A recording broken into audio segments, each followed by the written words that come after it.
Hello, I'm a storyteller. When night falls, and you curl up in a warm blanket, let your mind drift into the deep darkness. Let me tell you a story, gently, slowly, but full of mysteries that make you shiver. If these stories touch your emotions, please like, share with everyone and subscribe to the channel. That is the most precious gift, giving me more motivation to continue telling stories. Now, close your eyes, relax. The story has begun. Silent night in the old building. The faint light of the fluorescent lights floated through the quiet space of the old building, rays of light gliding across the tarnished marble walls, creating long streaks that fell onto the worn floor.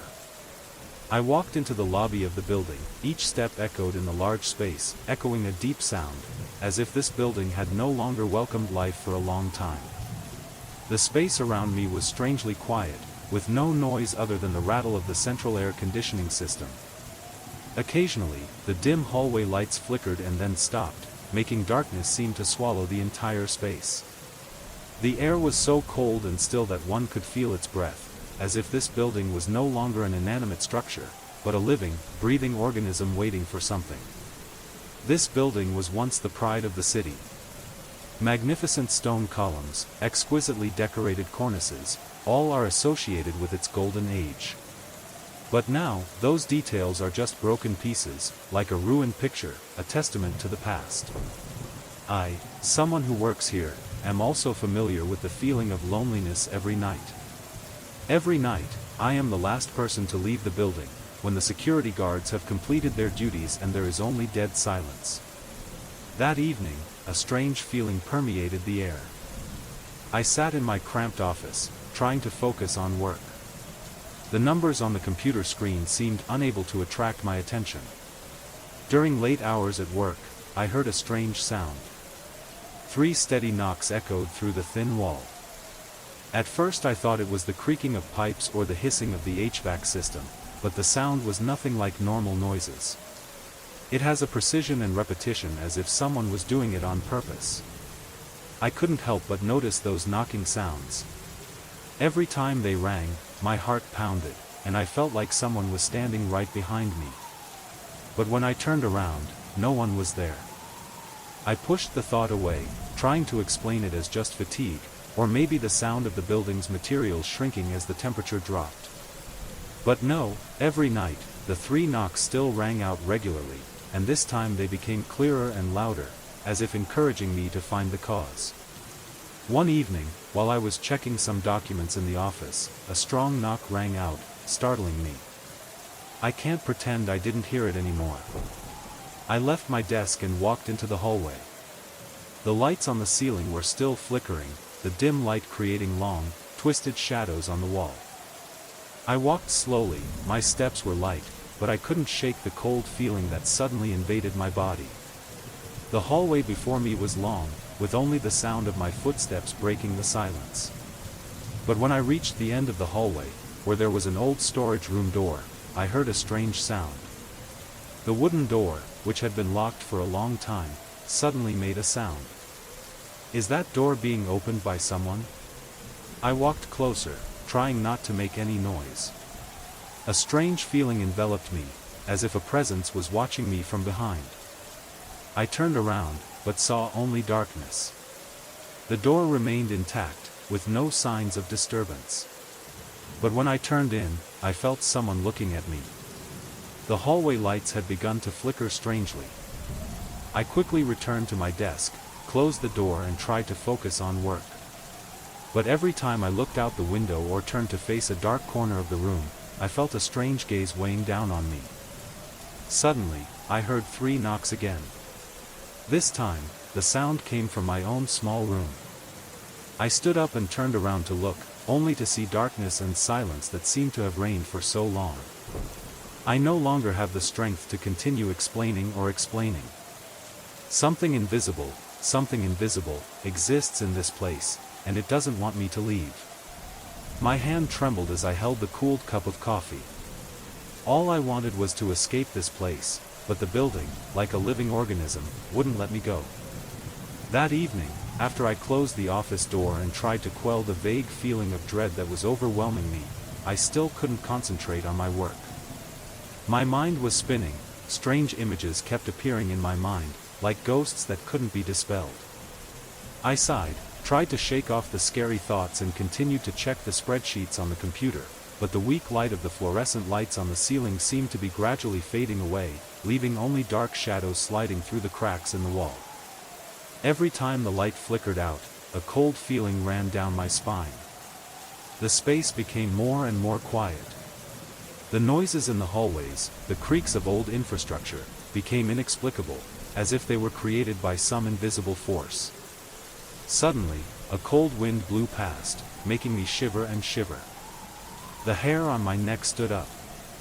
I looked around, but there was nothing but darkness. Now I can't continue working anymore.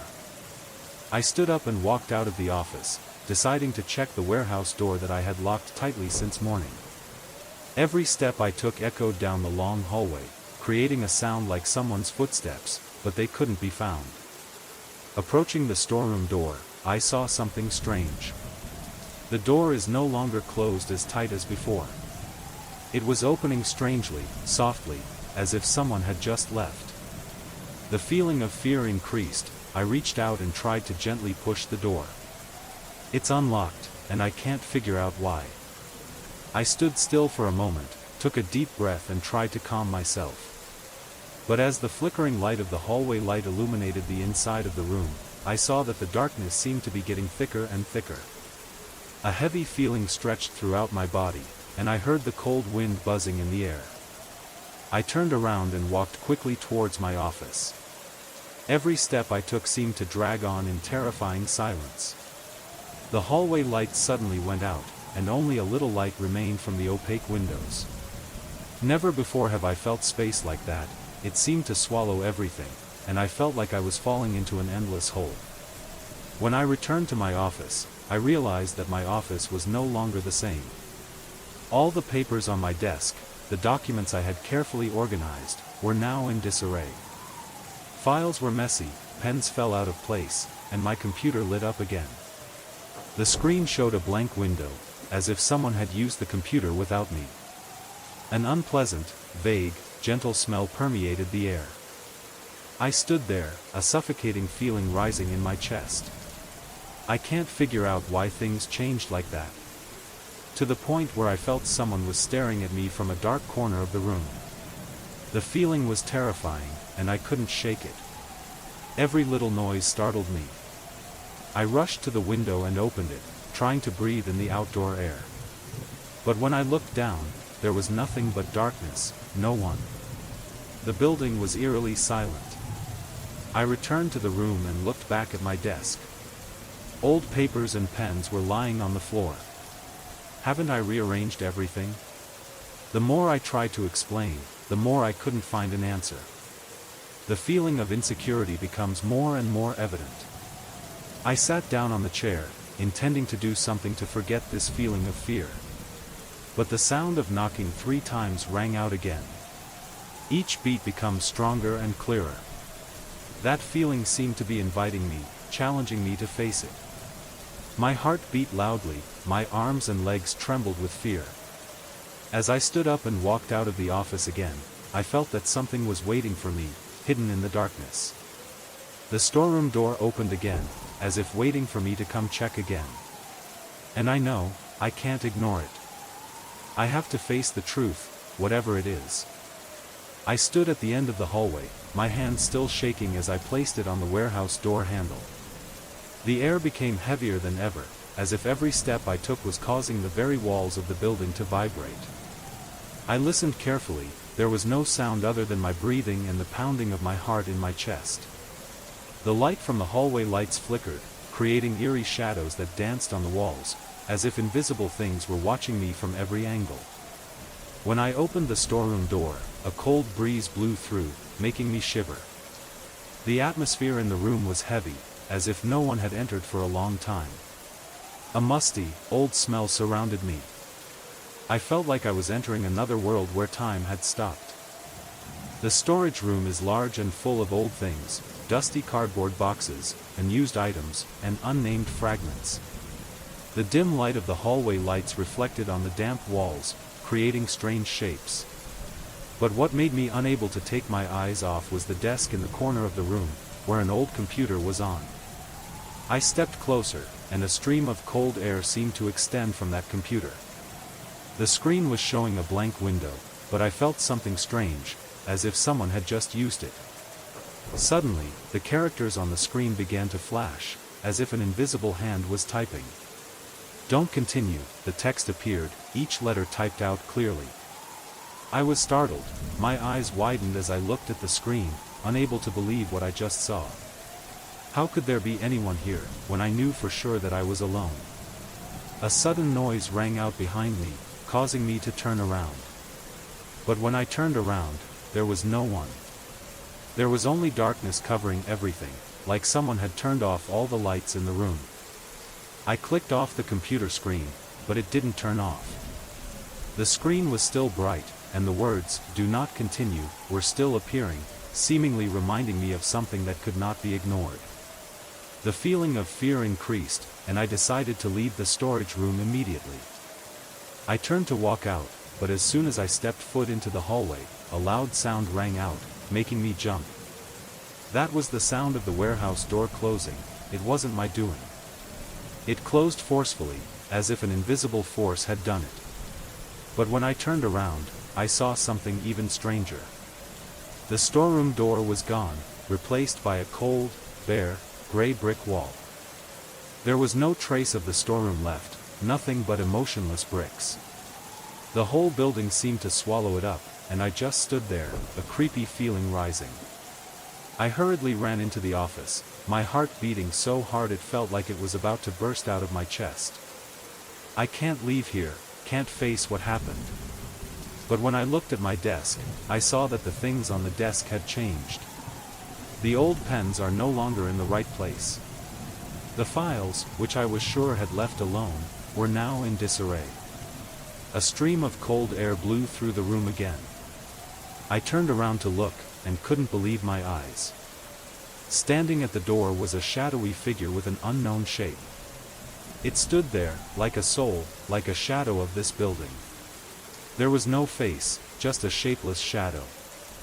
That figure didn't move, but I felt its presence, heavy, oppressive, making it impossible for me to breathe. My heart was racing, I tried to scream, but my throat felt tight. I could only stand there, looking into the darkness, unable to move, unable to do anything. That shadow slowly walked towards me, step by step, slowly, as if wanting me to accept it. A cold feeling came over me, and I felt like I was being pulled into a dark hole. As it got closer, I couldn't see anything but pitch-black darkness. A feeling of panic rose within me. I turned around and rushed out of the office, rushing down the hallway, without thinking. The hallway light flickered again, the weak light only making the darkness around me thicker. The elevator door opened, I rushed in, but when the elevator door closed, I didn't feel safe. The lights in the elevator didn't work, and I was left in darkness. I quickly pressed the button to go to the ground floor, but the elevator didn't move. Suddenly, I heard familiar knocking sounds. 3 steady knocks, this time from inside the elevator, not from anywhere else. I looked up at the ceiling of the elevator, and from the gaps, I saw weak light coming through, but that shadow appeared again. Once again, I couldn't move, I was stuck in that dark space. This building wouldn't let me leave. I stood in the elevator, motionless, my whole body trembling as the weak light from the gaps in the elevator ceiling shone in, showing me that darkness, the darkness stretching out like something invisible was taking over the space around me. Everything became blurry, as if I was in another space, where there was no time, no life, just the building and that shadow. The 3 knocks sounded again, this time from everywhere, as if they were coming from the elevator wall itself. They are no longer as gentle as before. This time, they were heavy, strong, as if someone was banging their hands on the elevator body from the outside. I hurriedly pressed the down button, but the elevator didn't move. The elevator door closed completely, and I could only hear that knocking sound, getting closer and closer. Cold sweat ran down my forehead. I couldn't breathe, my heart was pounding in my chest, as if I was about to die from this fear. I looked up at the elevator ceiling, where the faint light radiated, and I saw it. That shadow, this time bigger and clearer. It was not just a vague shadow, but now it had become a clear shape, standing right on the elevator ceiling. I saw bright red eyes, no expression, no emotion, just a cold, lifeless light. My heart seemed to stop beating. A sudden feeling of panic overwhelmed me. That shadow slowly moved down, it slid across the elevator ceiling, and as it approached me, a strange noise rang out, as if someone was pulling something heavy from inside the building.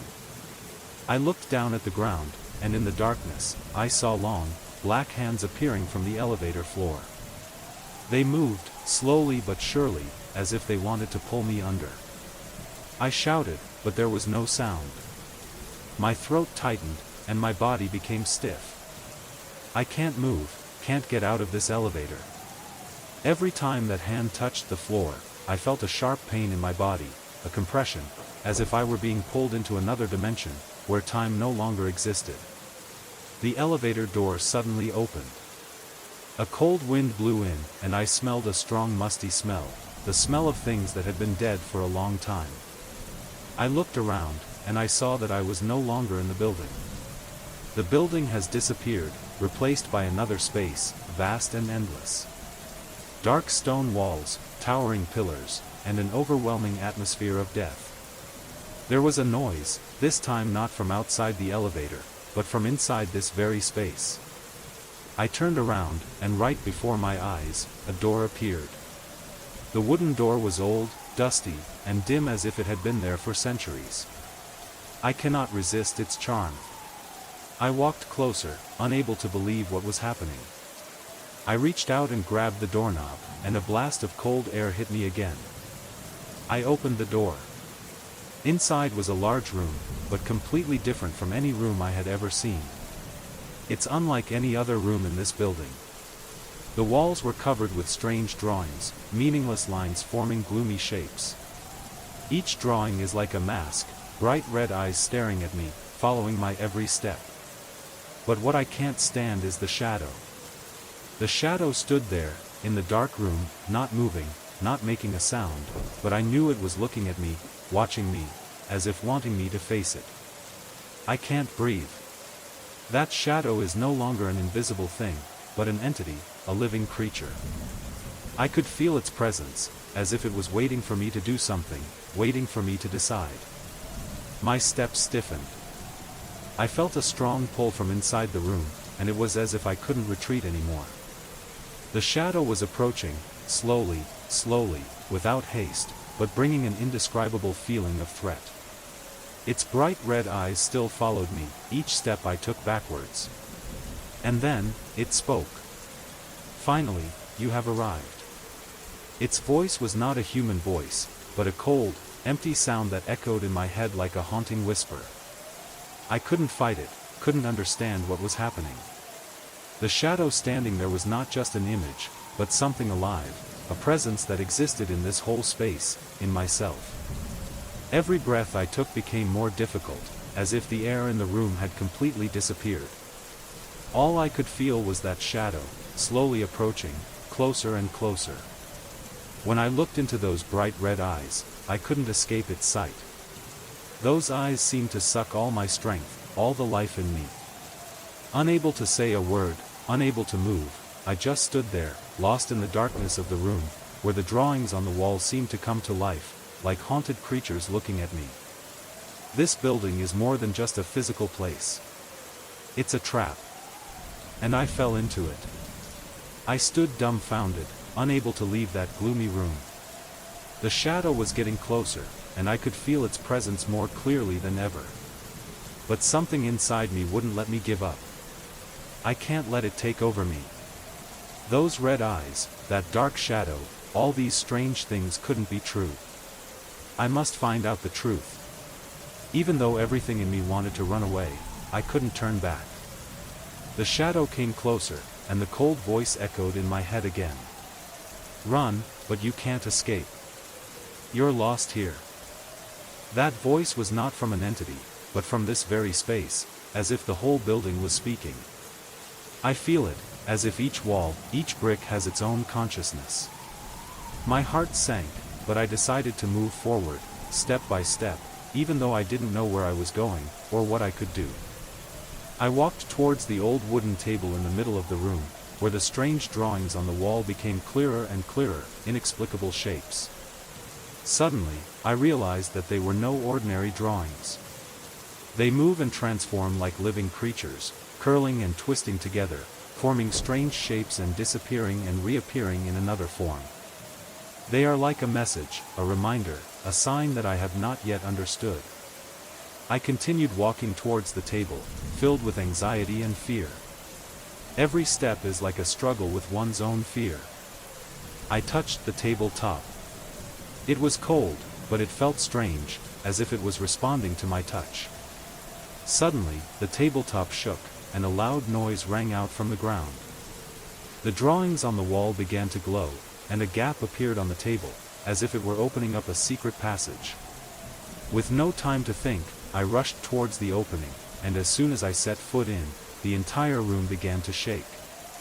Cracks appeared on the wall, and a bright red light flashed in the darkness, covering everything around me. As I entered the passage, the feeling of darkness and coldness around me increased more and more. It was no ordinary hallway. The deeper I went, the more I felt that this space was like nothing I had ever experienced.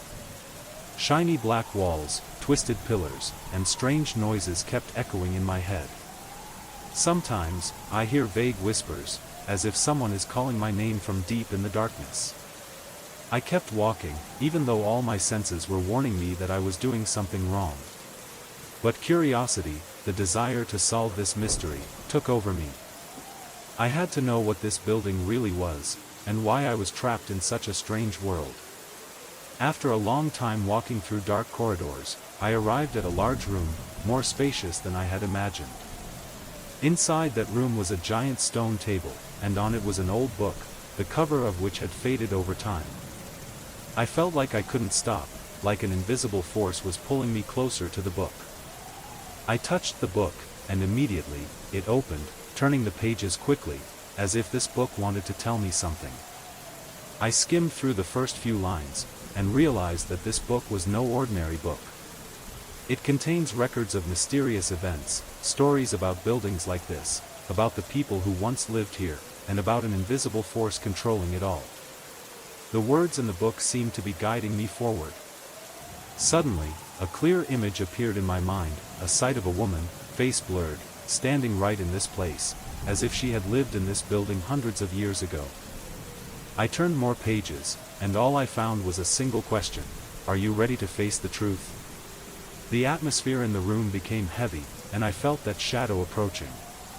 But this time, I can't be scared anymore. I have found the answer for myself. I have to face it. I have to face the truth. The light in the room dimmed, and I saw a door open in the distance. I walked forward, but as soon as I touched the door handle, a strong force pushed me away. A cold wind seemed to blow, and I fell to the ground. The book fell from my hands, the pages began to fly, swirling around me in space, as if this building wanted to send me a final message. I had no choice but to open that door. And when I did, I entered a very dark space, a space that did not belong to any world. When the door opened, I entered a completely different space. The building seemed to disappear, and I was standing in a large, dark, and cold room, completely isolated from the outside world. The weak light from the dim light bulb shines down, reflecting on the cold stone wall, as if there is no life, only a space that has been abandoned for a long time. This room was unlike any room in the building I had ever seen. There were no signs of damage or decay, instead there were solid walls, with strange cracks, as if time had stopped here a long time ago. The strange drawings on the wall continued to appear in the dim light, but they did not move anymore.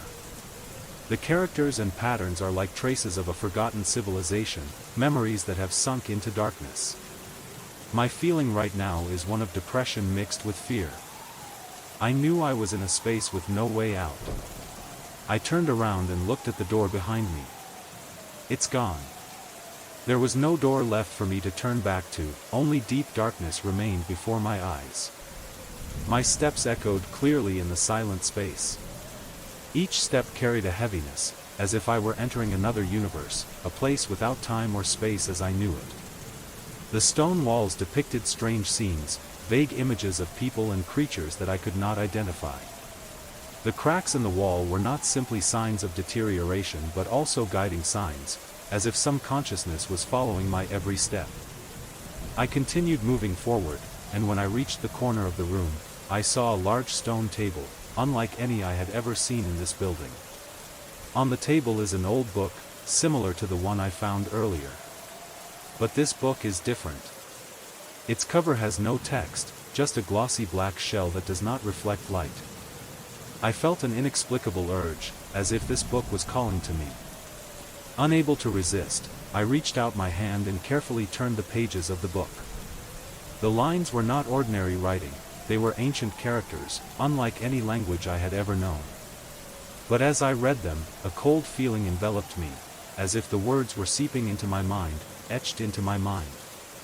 The book not only tells the history of this building, but also tells about an ancient force that has existed for a long time, an entity that no one can fully understand. It has lurked in the shadows of these walls, dominating everything, including those who live in the building. Those people tried to face it, but all failed.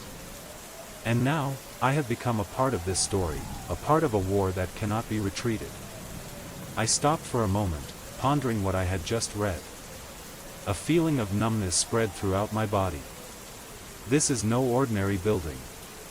This building is a cursed place, where every soul that has ever passed through is trapped, unable to escape. And I am one of them. Part of existence that cannot be changed. Suddenly, a noise rang out, as if someone was moving behind me. I turned around, but no one was there. However, I felt a presence, something following me, walking beside me in the darkness. I could hear its breathing, gentle, steady, as if waiting for something from me. My feeling now is not fear anymore, but helplessness. I knew I couldn't hide anymore. Finally, I had to face that shadow, the mysterious presence that existed within these walls. But I couldn't do anything but keep walking, exploring deeper into this building. As I continued through the dark hallways, I noticed something change. The cracks in the wall had disappeared, replaced by ancient paintings, scenes that I could not understand. Those images seemed to come to life, as if they were reminding me of the building's past, of the people who once lived here. I came to a large door, with no handle, just a strange painting on the door. It was a painting of a woman, her face blurred, her eyes glowing red. A cold feeling ran down my spine as I looked into those eyes. It seemed like it was looking at me, seeing into my soul. I couldn't help but open that door. And when I did, I entered a vast, gloomy space. On a throne in the middle of the room was the woman from the painting, but now she was no longer a painting. She stood there, bright red eyes, smiling at me. And I know, I have found the ultimate truth about this place. The building is not a simple structure. It was a living being, a trap that had been set up to imprison souls like me, and that shadow was the presence of the souls that had long since been swallowed by the building. I stood still before the woman on the throne, her red eyes seemed to be piercing my mind. Her long, silky black hair blew in the quiet space, as if an invisible wind was blowing. She didn't say anything, just smiled, but that smile made me feel like I was trapped in a nightmare with no way out. Feelings of cold and fear from deep within my soul began to spread outward. I couldn't take my eyes off her. The shadow I had been following before was no longer an invisible darkness. It was alive, and now it was right before my eyes. The woman smiled, and I felt a deep fear, as if I couldn't stop looking at her, couldn't look away. "Welcome to this place, you who have gone further than all," she said, her voice echoing in the cold space, as if the sound did not come from a human throat but from this very space, from this very building. I couldn't answer, I just stood there, hesitating in bewilderment. The woman did not appear to be in a hurry. She just sat there, her hand outstretched as if inviting me to come closer. While I was still hesitant, a suffocating feeling made it almost impossible for me to breathe. That feeling became stronger and stronger, as if the surrounding space was shrinking. "You've come too far," she continued, her tone now carrying a hint of sadness. "No one can get out of here. You and I, we're the same. Lost in this place. Who are you?" I tried to ask, even though my throat felt tight. The question rang out weakly, almost impossible to say. She smiled and stood up from her throne. Every step she took made the space shake, the light in the room began to fluctuate and flicker. She approached me, and I felt a strange presence, as if I were not just standing face to face with a person, but the very thing that this building had held for so many years. "I was the first person trapped here," she said, her bright red eyes glowing with an eerie light, "a soul that cannot escape. This building took everything from me, and now I am a part of it, just like you." My vision began to blur, and I felt a terrible fatigue take over my body. I couldn't understand everything she was saying, but there was something in her words that made me feel more scared than ever. This building is more than just a cursed place. It is a living organism, and souls like her are part of it. Every person who has ever been here, who has ever lived in this building, is now swallowed up by it. "But why?" I asked, unable to hold back the confusion in my heart. "This building, why is it like that?" She stepped closer, and I could feel the coldness from her body. A gentle breeze blew, as if the whole space was changing. She stopped in front of me and looked at me with somewhat understanding eyes. "This building is no ordinary structure. It was built by souls who were cursed. They are people who once lived here, people who died, but couldn't leave. We, the souls, have no choice. We can only live in loneliness and be trapped in this forever. And now, it's your turn. You're next." I stepped back, feeling like I was being sucked into a bottomless pit. This building is more than just a place. It is a trap to imprison the soul. And now, I have become a part of it, a part of a story that has no end. But then, something strange happened. A loud sound rang out from deep within the building, a sound like a giant door opening. The woman turned around, the light in her eyes fading. "Someone is coming," she whispered, her voice growing faint. "Someone is coming after you. If you don't run now, there will be no chance to escape." I didn't understand what she was saying, but the feeling of another strong presence, something beyond my control, was approaching. Suddenly, I no longer felt her presence. She was gone, as if she were part of the darkness in this room. I have no choice left. I turned and ran, rushing through dark hallways where the walls seemed to be closing in, trying to force me into a corner, but I didn't stop. My vision started to blur, but I couldn't stop running. I have to get out. I have to get out of this place. But as I rushed out of the last room, I saw something unbelievable. I was standing right in the lobby of the building again.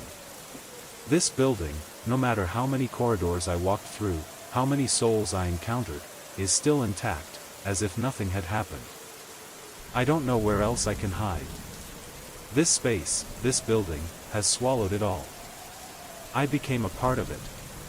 And now, I realize there is no way out. As I stood on the sidewalk, the cold night wind blew, bringing a refreshing feeling, but I couldn't completely relax.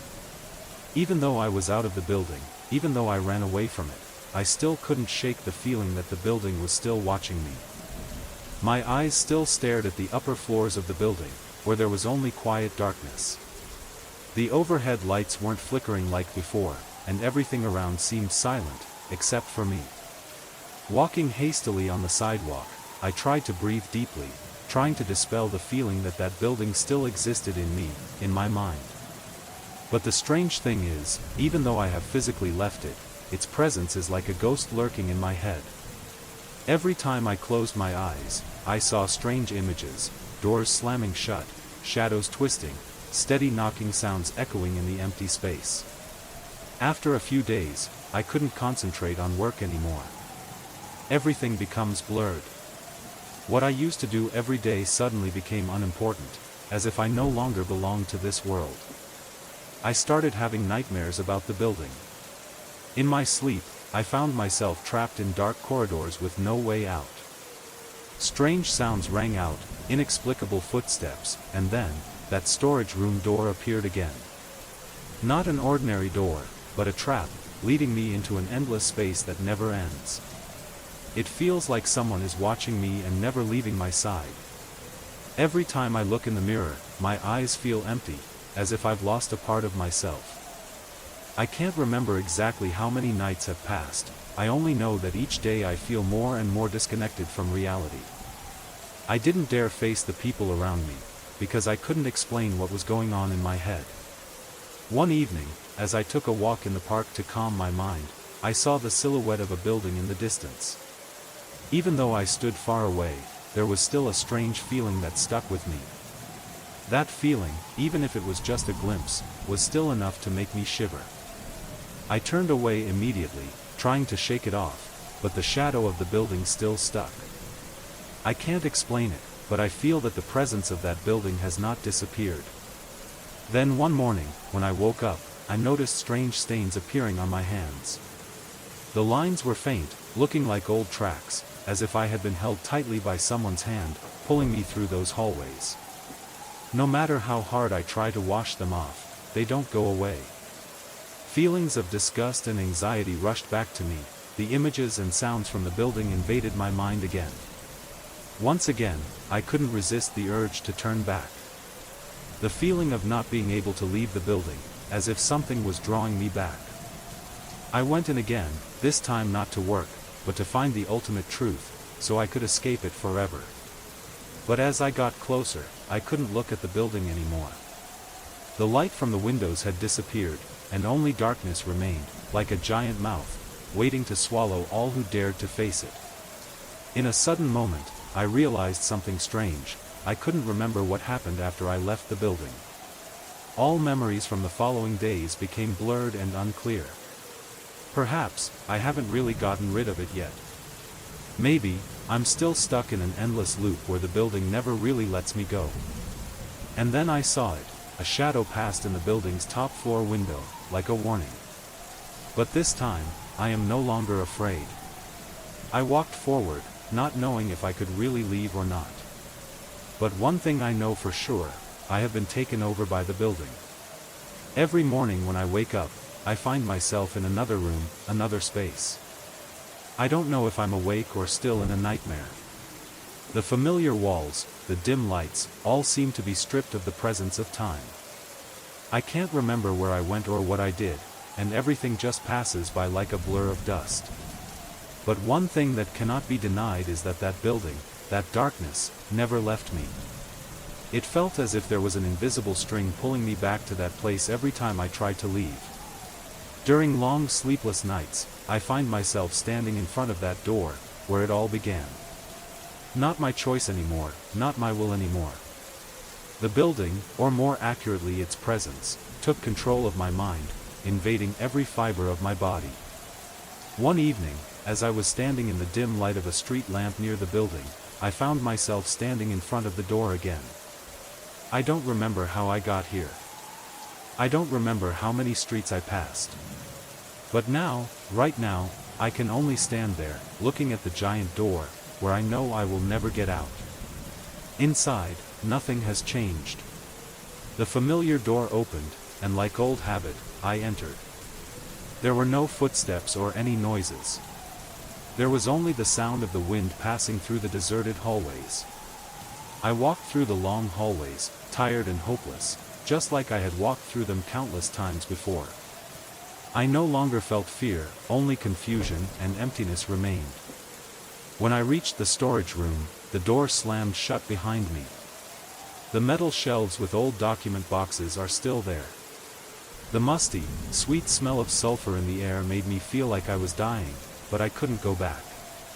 There is no other way. Every step I take, every action I take, feels like part of a never-ending story. Suddenly, I heard a sound. Not a knock, not a whisper, but the sound of footsteps. Slowly, but clearly. Someone is approaching.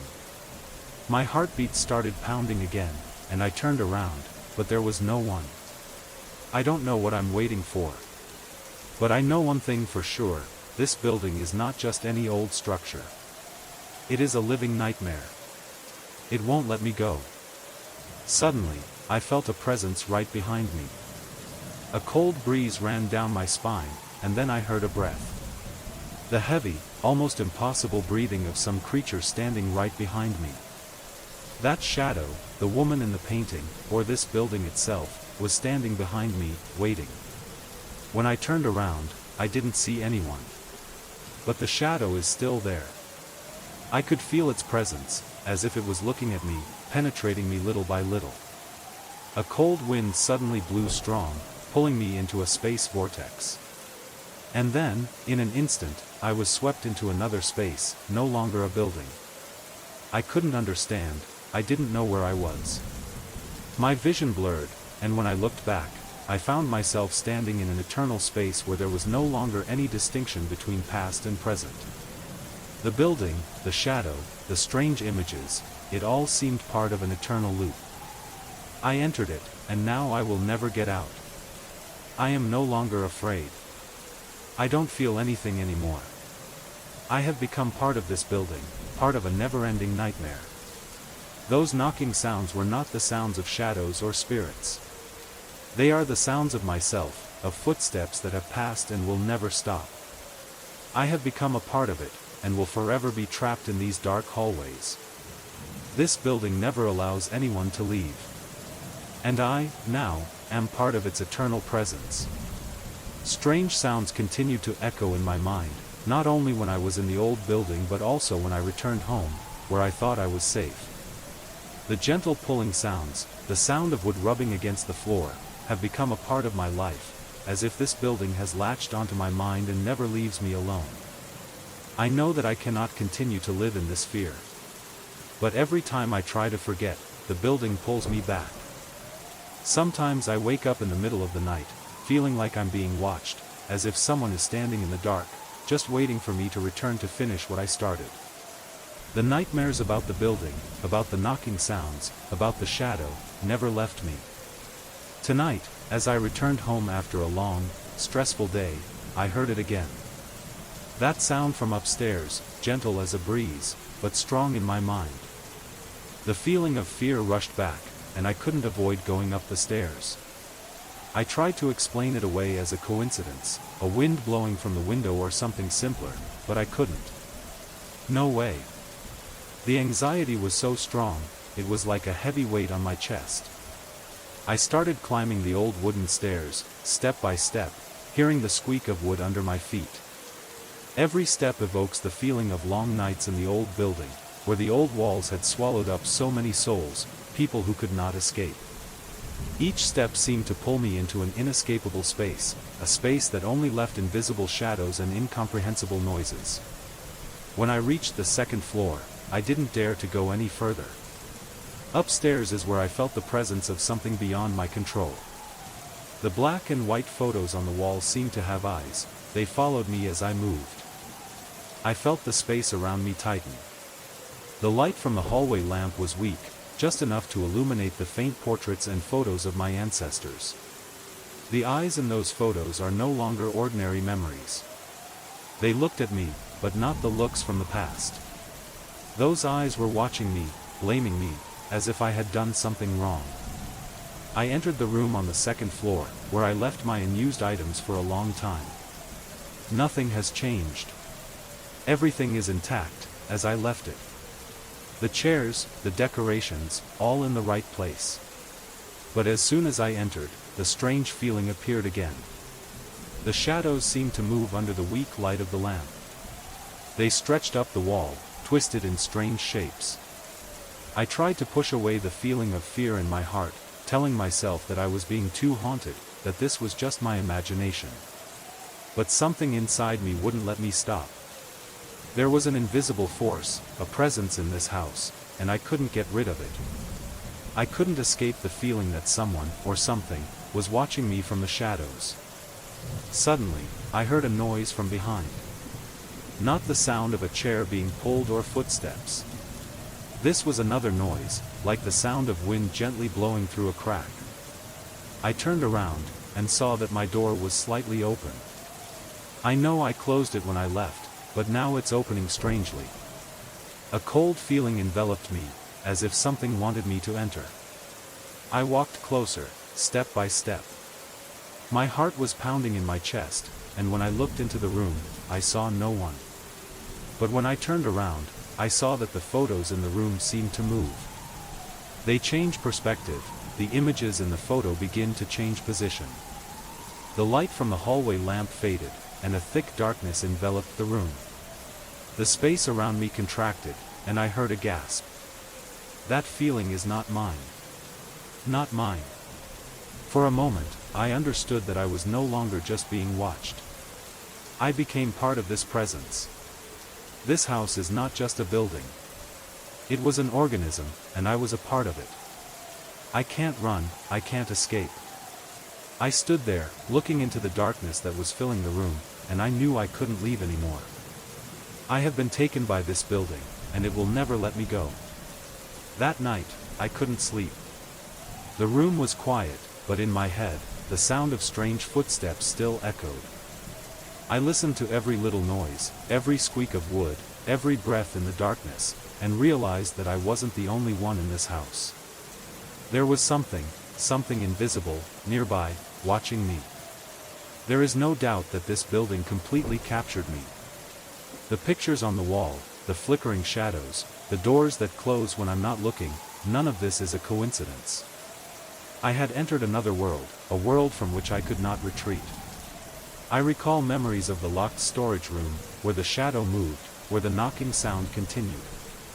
And now, as I stand in my room, I realize that I cannot run away. That shadow, that presence, followed me here.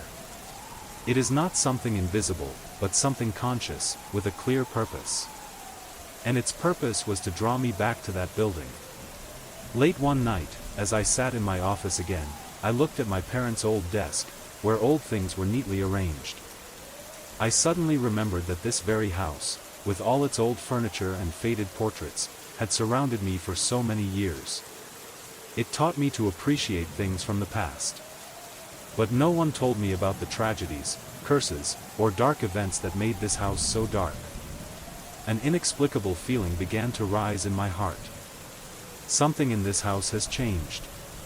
It's not just old photos, vintage items, but something more alive. I remember the first time I heard a strange sound on the second floor, a place I never wanted to go to.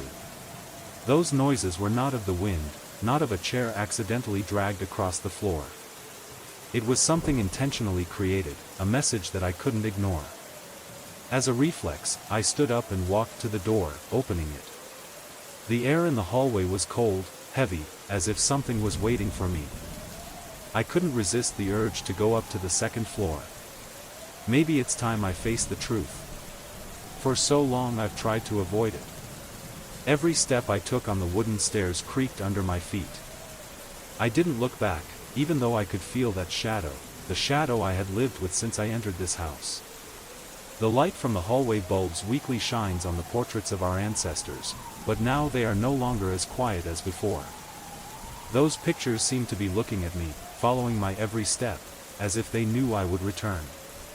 When I reached the end of the hallway, I stood facing the door of a room I had never dared to enter. The cold feeling from behind the door made me unable to move. The photos in the hallway, the half-drawn curtains, all seemed to press the presence of an invisible force waiting for me. With one last effort, I pushed the door open. A chill immediately enveloped me. In the darkness, I couldn't see things clearly, but I could feel a movement, something changing in the air. And then I heard breathing. A wave of warm air blew across my face. I turned around, but didn't see anyone. Everything became blurred, and there was only darkness. Inside the room, nothing changed. Everything is as I left it. But there is one difference. I feel a power here, a presence I cannot see, but I know it is near. I walked into the room, and for the first time, I looked at the photo hanging on the wall. It was an old photo of my family, but there was something strange about it. In the photo, I recognized a shadowy figure, standing behind them, as if it were watching me from the shadows. A cold feeling ran down my spine, and I couldn't shake the thought that that thing had been here a long time ago. I turned back to the door, and when I looked out, I saw a dark figure standing at the end of the hallway. That shadow, shape unknown, only a faint light illuminating part of it. I can't move. It's not a person. It is not a visible thing. But it's there. And it's calling me. I can't run anymore. That shadow has become a part of me, a part of my home, a part of my existence that I cannot escape. This building is more than just a physical space. It is a living organism, and I have entered it. I stood there, looking at the shadow, feeling that everything had been decided. I will never get out of here. And as the shadow approached, I understood that I would become a part of it, a part of that shadow, a part of the silence that would never end. As that shadow approached, I felt a strange change in the air. Every step of the shadow seemed to drag me into another space, where there was no longer any distinction between reality and fantasy. The shadow had no clear shape, but I knew it was not a physical thing. It is a being, something that lives in the darkness, looking for souls like me to draw them into this place. Every breath I took became labored, as if the air in the room had run out. I can't move. My eyes could only stare at that shadow, while it passed me, trailing a cold breeze. It was as if that shadow was no longer an invisible thing, but a part of the house, of this being. And when it touched me, I felt a strange connection, as if my soul was being sucked into another dimension. Suddenly, I was no longer standing in the room. I couldn't feel the ground beneath my feet. It felt like I was being sucked into an invisible vortex. I couldn't breathe, I couldn't scream. There was only silence surrounding me, and that shadow, slowly swallowing me into darkness. When I opened my eyes, I saw nothing but complete darkness. But not an ordinary darkness. It is a darkness that can be felt and seen. It had a strange shape and weight, as if it were a living thing that was enveloping me. I tried to move, but my body wouldn't listen. I cannot resist. Suddenly, I felt a presence, not a shadow anymore, but another force. A voice rang out in my head, not from my mouth, but from that shadow itself, from the space around me. Welcome home. That voice was gentle but haunting. It wasn't a human voice, but the voice of the building, of the presence I'd been trying to run away from for so long.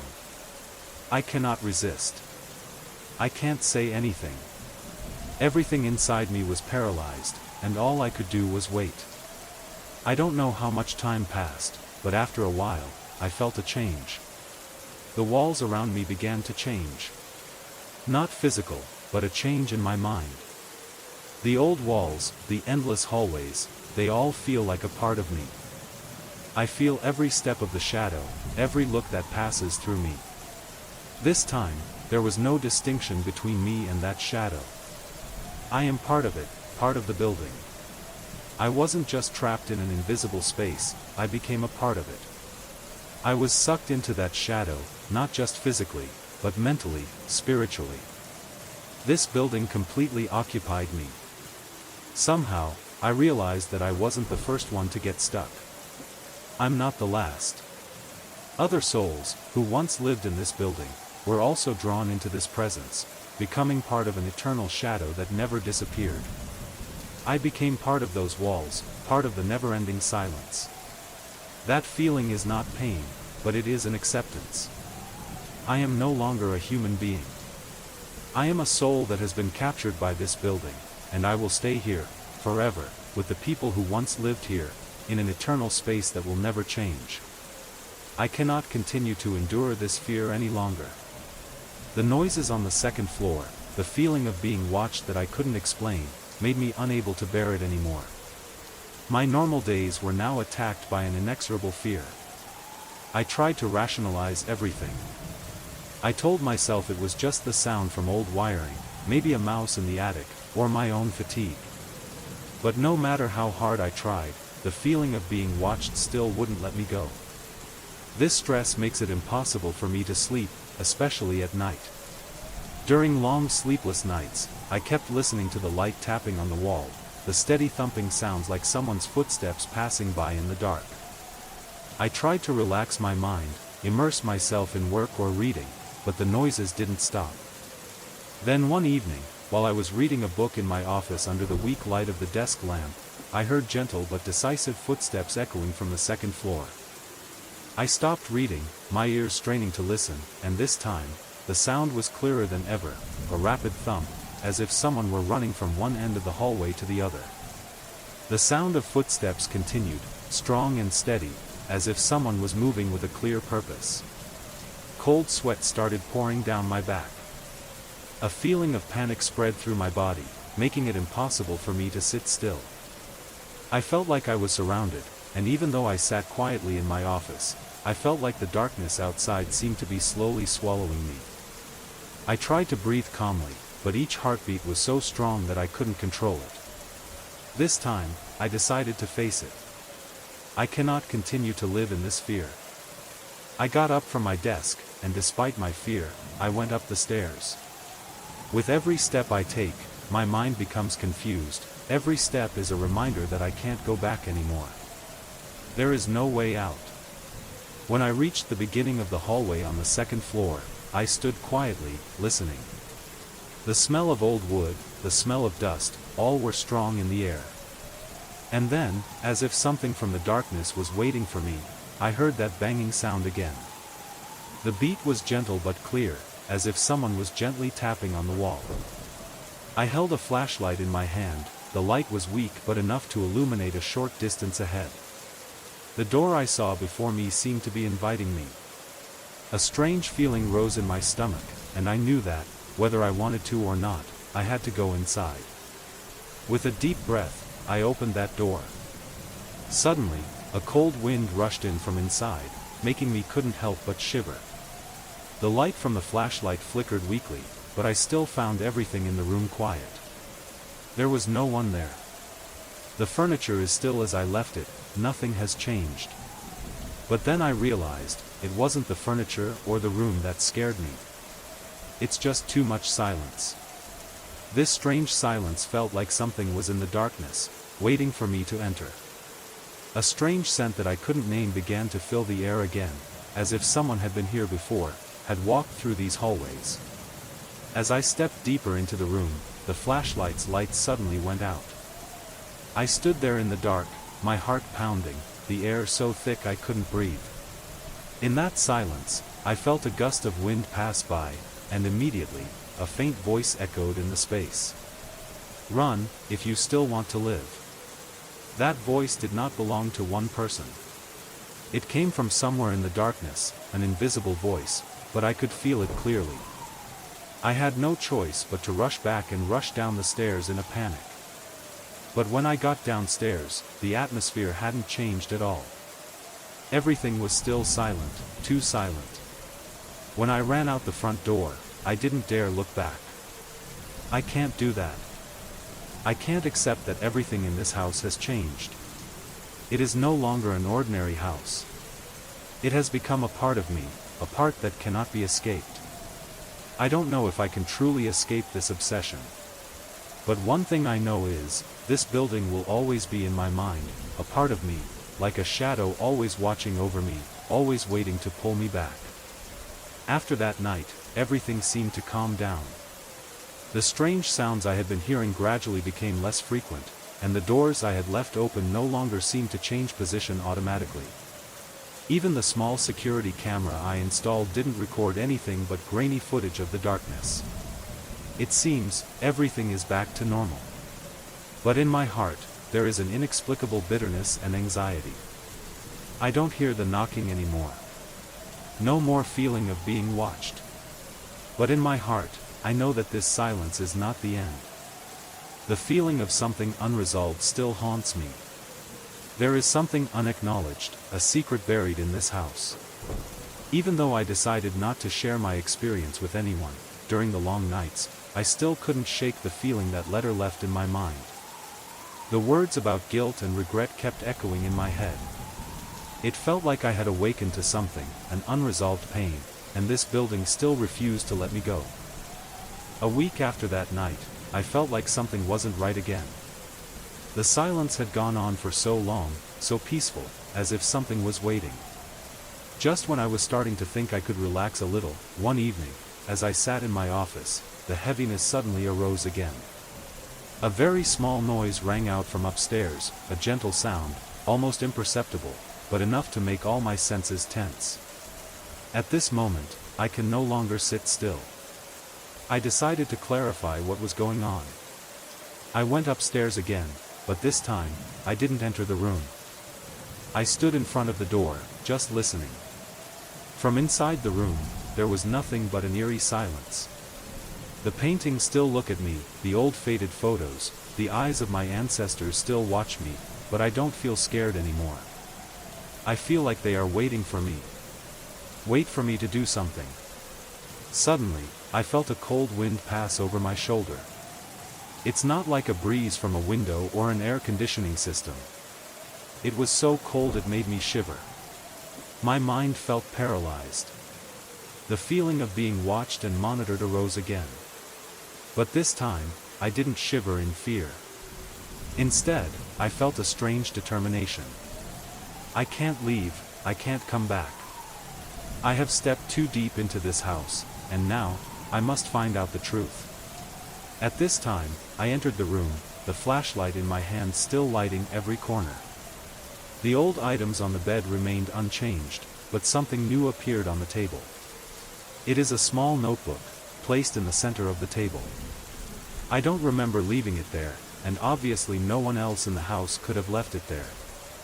I picked up the notebook, opened it, and in it were a series of short, handwritten notes, some with faint lines that seemed to have been written a long time ago. The words in this notebook seemed to have nothing to do with my family, but something else. Names of people I'd never heard before, unrecognizable places, and a strange message: just keep going, until you can't go back. As soon as I finished reading the last sentence, the room became eerily quiet. Not an ordinary silence, but a heavy silence, as if the air in the room had suddenly changed, transformed into something almost tangible. Suddenly, I heard breathing. Not mine, but someone standing nearby. My heart started pounding again. I turned around, but didn't see anyone. This time, I don't feel scared anymore. This feeling is not like the previous times. I feel as if this building is not a haunted place, but a conscious entity, with its own reason for existing. You already know too much, said the voice in my head, not from anywhere else but from within my own mind. Even though the strange noises had subsided and the heavy feeling in the house seemed to have subsided, inside me, the feeling of not being able to escape still couldn't go away. I couldn't get rid of what had happened, especially the letter and the strange feelings I had when faced with the presence in the house. It felt like an entity was watching me, not just a ghost or a ghost left behind but something alive, conscious. I didn't share my experience with anyone, even though my parents asked about my mental health. Faced with that fear, I knew they wouldn't understand. I can't tell them that this house is not a safe place anymore. It had become something else, a being that I couldn't explain. An entity was still stalking me, like a shadow glued to my mind.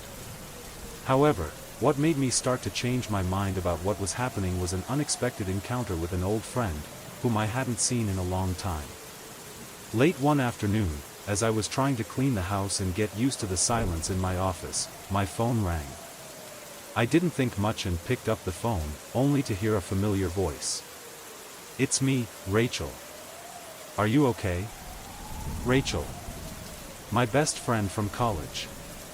She moved away a long time ago and we haven't seen each other for a long time. Her voice was warm, filled with concern, and I detected an urgency in her words.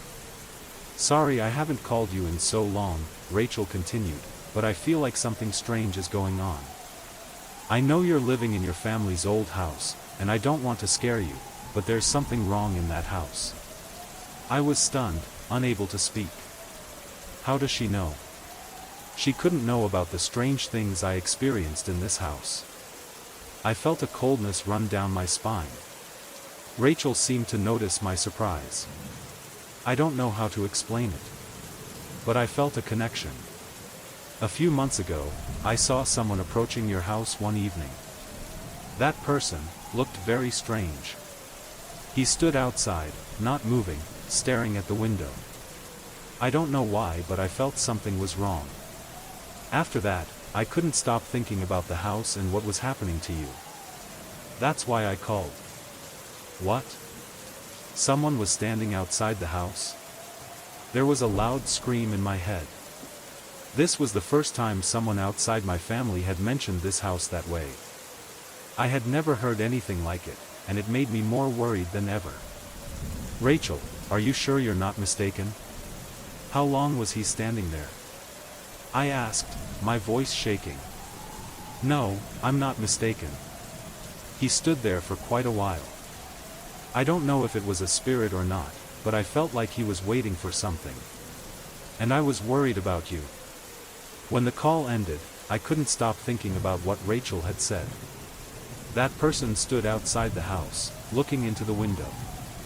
That feeling made me unable to breathe. Who could he be? Is it part of this obsession? Suddenly, I remembered the times before I left. I had the feeling that someone was looking at me from outside the house. A strange feeling came over me, but I convinced myself that it was my imagination. But now, the fact that someone else had also seen it made things even scarier. I decided to find out. I couldn't continue to live in this fear and do nothing.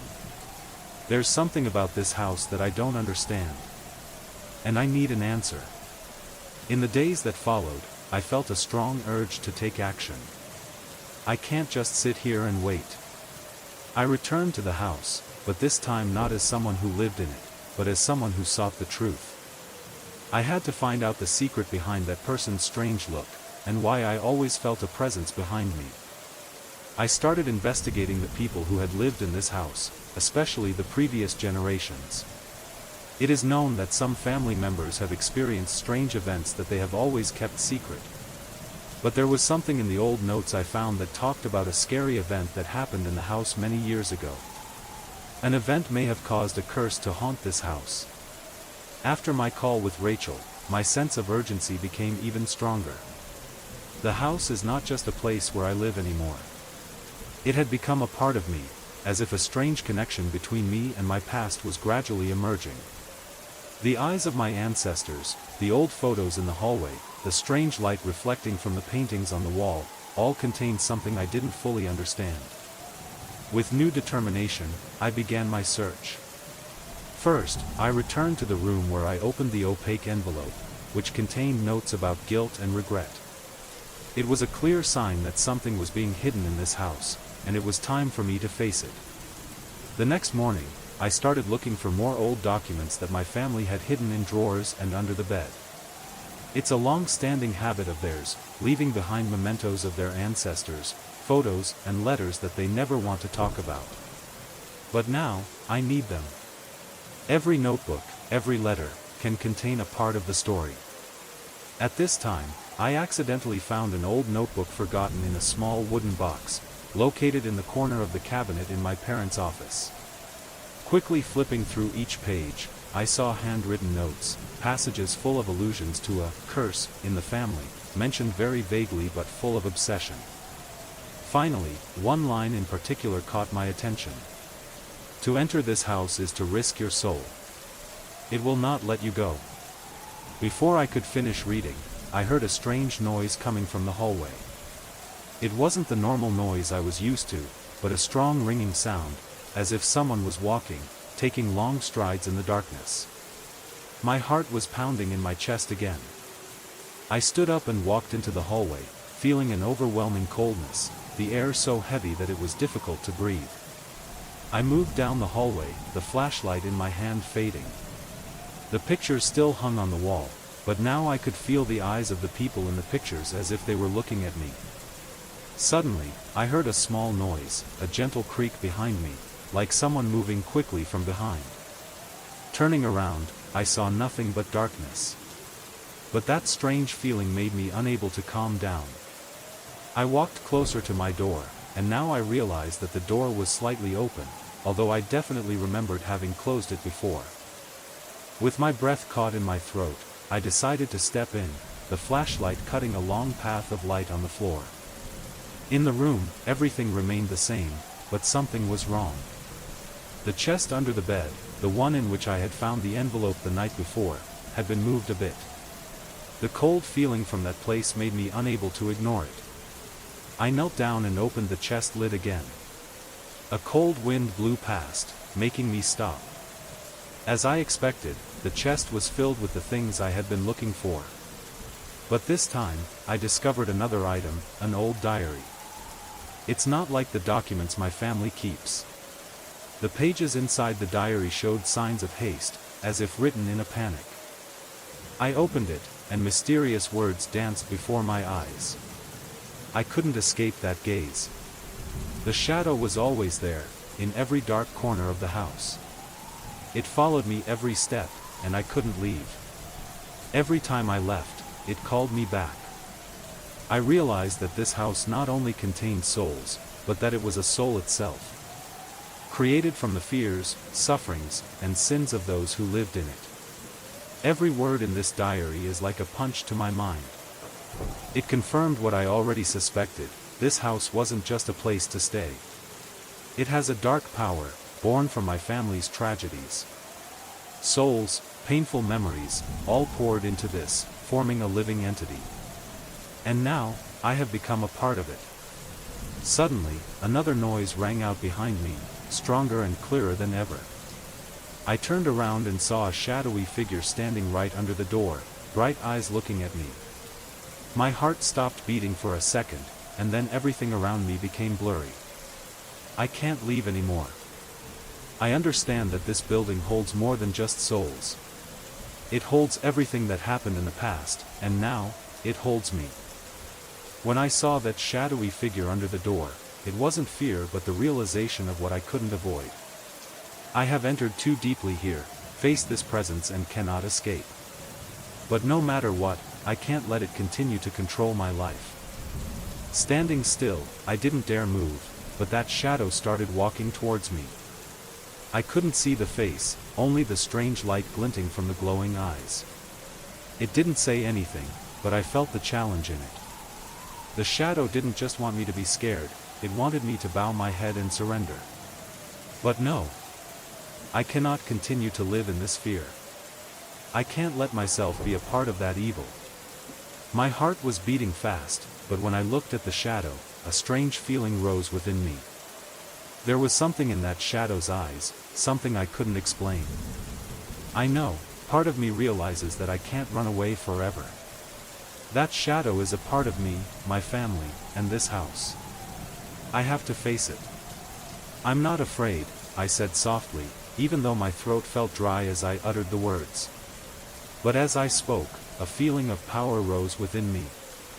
The shadow stopped for a moment, not moving forward anymore. As if it was watching me. Starting from that moment, I realized that my fear was the rope that tied me to it. The shadow was strong not because of itself, but because of the fear I harbored.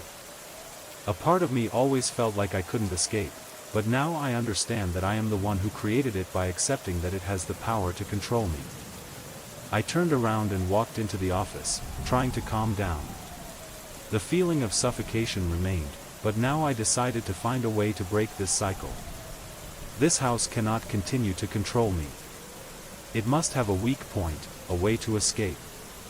All I need is to find a way to face this shadow, and to free myself. During the following hours, I returned to the old diary I had found earlier, the diary of one of my ancestors. I turned the pages, looking for any clues that might help me understand the presence in the house. After a long time, I found a passage written in the diary. This house has given life to these wretched souls. They never leave. And the longer they stay, the greater the house's power. To be free, you must face your own pain and fear, and admit that you are a part of it. You will not be able to escape this house, unless you accept that it is a part of you. This writing is like a strong blow to my mind. This house not only holds lost souls, but also holds the fears of the living. I've always been afraid to be in here, but now I realize that this fear is what's holding me back. The shadow I saw was not an independent entity. It was my fear, reflected into reality. I had to face that fear. I returned to the hallway where the shadow had appeared. This time, I didn't wait. I walked out of the room, clutching the flashlight and aiming the light into the darkness where the shadow stood. The cold feeling from before still returned, but I didn't stop. The feeling of being surrounded by fear has weakened me, but now I know the only thing I can do is face it. When I got closer, the shadow didn't move. It stood still, and for the first time I could sense that the shadow was nothing more than a reflection of fear in my own mind. The shadow seemed to begin to fade, as if being consumed by my light. I took another step, without stopping. And then, I heard a noise, a soft sigh. But not from the shadow. That breathing sound came from myself, from the very thing I was facing. I breathed deeply, not afraid anymore. I'm not afraid, I said again, but this time, I didn't feel nervous or scared. Instead, I felt a strange serenity. That shadow slowly disappeared into thin air, as if there was nothing left to hold on to. I can't see its eyes anymore. All I saw was the darkness gradually receding, giving way to a strange peace. After that night, I no longer felt the fear weighing me down. The knocking, the strange sounds, all disappeared. The house still holds its memories, but I am no longer controlled by it. That shadow, a presence I once thought inescapable, is now just a part of my past that I have faced and resolved. Although I cannot erase what happened, I realize that I have conquered my own fear. The house cannot hold my soul unless I let myself be bound to that fear. Finally, I stepped outside, not because I was afraid of the shadows anymore, but because I had become the one who controlled those shadows. When I stepped outside, I no longer felt scared, but there was still an anxiety in my heart that couldn't be dispelled. That shadow was gone, but I realized that the house still held secrets that I didn't fully understand. Something is still hidden, an invisible force is calling me back. In the following days, I continued to investigate my family and the house. I found even more old documents, not just photos and letters, but also an old notebook hidden in a box under the cabinet. It is no ordinary notebook. It has strange notes and characters that I've never seen before. There are lines about an ancient ritual, one in which my family participated centuries ago. We called it, "We opened the door." When I read this line, I felt a cold wave run down my spine. There was something deeper than I thought, as if my family had been linked to some force all along, a force that was not human. They called something into this house, and now, it never lets go of us. I can't explain how my family became associated with these strange rituals, but this handbook offers important hints. It had a paragraph about how to close the door my family had opened. That door is not a physical door, it was a spiritual door, one that created a link between the house and another entity, a being that was not human. My family members made the mistake of calling it in, and now it not only haunts the house but also dominates the souls living in it. The feeling of being watched emerged strongly again. This time, I didn't run away. I turned back to the hallway, where the pictures still looked at me with cold eyes, where the pictures faded in the light of the flashlight. Part of me wanted to leave and never come back, but another strong feeling urged me to face the truth. That night, I sat back in my office, my hands shaking as I reread the words in my notebook. Every word haunts me. But just when I thought I had it all figured out, something unexpected happened. A strange noise came from the basement, a low growl, as if someone was trying to get out. I couldn't convince myself that it was just my imagination. I know, right now, the shadow isn't the only thing in this house. There was another entity, an old spirit or force that my family had called forth, moving in the darkness. Those sounds are not random. For the first time, I decided to go to the basement, even though my rational mind told me to leave. I took the flashlight and slowly moved toward the stairs leading to the basement. The cold feeling from below seemed to challenge me. As I walked down, the air became heavier, as if a thick, oppressive presence enveloped me. The basement is a place I rarely go, and what I saw there I couldn't believe my eyes. In a dark corner, an old wooden table and strange tools were left behind, symbols carved on the wall and tabletop, half-burnt candles and strange cracks in the ground. The characters that I had seen in the notebook were now clearly visible in that space. That was the ritual my family practiced, and now it has become a part of this house. A scary feeling overcame me when I saw a crack in the floor, where there was a deep gap. I know I shouldn't open it, but I can't resist the urge. I knelt down and put my hand into the crack, feeling the cold seep through the soil beneath my hand. And then, a noise rang out, as if something was rising from deep within the house. It felt like everything around me started to change. A house is more than just a building. It is a living organism. And the souls that have been trapped here are not innocent. Every sound, every shadow, every door that opens by itself has a reason. This house lives on unresolved sins, and I, along with those in my family, have been a part of it. This time, I decided not to just face the shadow. I had to deal with everything. I had to close that door once and for all, before it took over me completely. I don't know if I can do it, but I know one thing: only I can decide whether this house will continue to exist in darkness or not. I went back into the room, looked at the picture of my ancestors, and said something I didn't think I would say: I'm not afraid. The flashlight's light began to fade, but when I looked at the last photo, I realized that, perhaps, I couldn't win. This house doesn't just haunt me. It is a part of me, and I am a part of it. But I can't let it win. I will find a way to close this door once and for all, no matter what the cost. Even though I survived the ordeal in the house, that shadow and presence still did not let me go. Every night, I can feel that strange presence, lurking in the dark spaces, in the cold darkness of the house. But I convinced myself that I had faced it, understood everything. I decided to find a place to free my mind, a place where I could temporarily forget this repression and fear. I started walking in the park near my house, where I often jog in the evening, where I always felt peaceful before. This time, however, I couldn't escape the feeling that everything had changed. The park, where I often sought solitude, now felt like a strange scene. The silhouettes of tall trees rose into the night sky, their branches curved like thin arms, reaching out into the darkness. I continued running, trying to maintain my breathing and not think about strange things in my head. But the more I ran, the more I felt something following me. It was a strange feeling, as if someone was following me step by step, walking gently but steadily. I tried to speed up the pace, but the feeling only became more apparent. Shadows lingered in the treetops, unexplainable sounds made me unable to calm down. Suddenly I stopped, my legs couldn't move anymore. In front of me, in a hidden corner of the park, a strange object caught the weak light from the street lamp.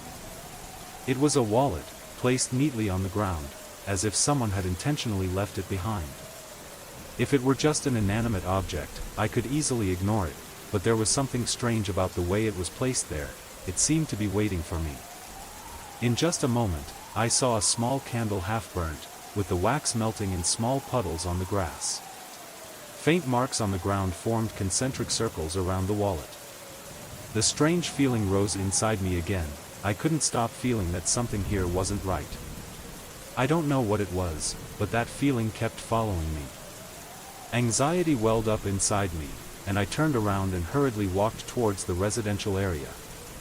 The darkness behind me seemed to be stretching out, setting a trap, reminding me that this strange presence was not over. I cannot forget the faint light of the candle. That light illuminated a truth that I did not fully understand. The next day, I tried to convince myself that I had just imagined it. But the next night, I couldn't avoid going back to the park. I tried to convince myself that it was just an exaggeration of my tired mind, but the strange feeling was too strong for me to ignore. I went to the small path again, where I had felt a presence following me. Everything seems normal. Nothing has changed. But then, like a reflex, I stopped. I felt a cold wind brush my shoulder, and I knew that this feeling didn't come out of nowhere. The darkness seemed thicker, and a soft sound, like the rustling of a second foot in time with my steps, rang through the air. I looked around but only saw long shadows of trees on the ground, no one. This feeling of something following me, was not paranoia. I turned around, looked into the darkness, and then I realized something. Suddenly, I saw a shadowy figure standing in the darkness. Its shape was unclear but very familiar. It stood there, not moving, as if waiting for me. My legs suddenly felt weak. I felt like I couldn't move anymore, but I couldn't ignore that look. I don't dare turn away, but I can't face it. That shadow, is it the soul of someone who has been here before? Or is another entity looking for something? Questions kept spinning in my head, but in that moment, I knew I had to face it. Having no other choice, I moved closer. As I approached the darkness, the shadow began to fade and finally vanished into thin air, leaving behind a heavy silence, as if I had passed a point of no return. What I experienced was not a nightmare, but a reality that I cannot deny. The park, the house, all have a strange connection that I can't explain. These strange phenomena are not just a product of my imagination but a sign of something larger, haunting deep within my mind. When I returned home, the feeling still did not let me go.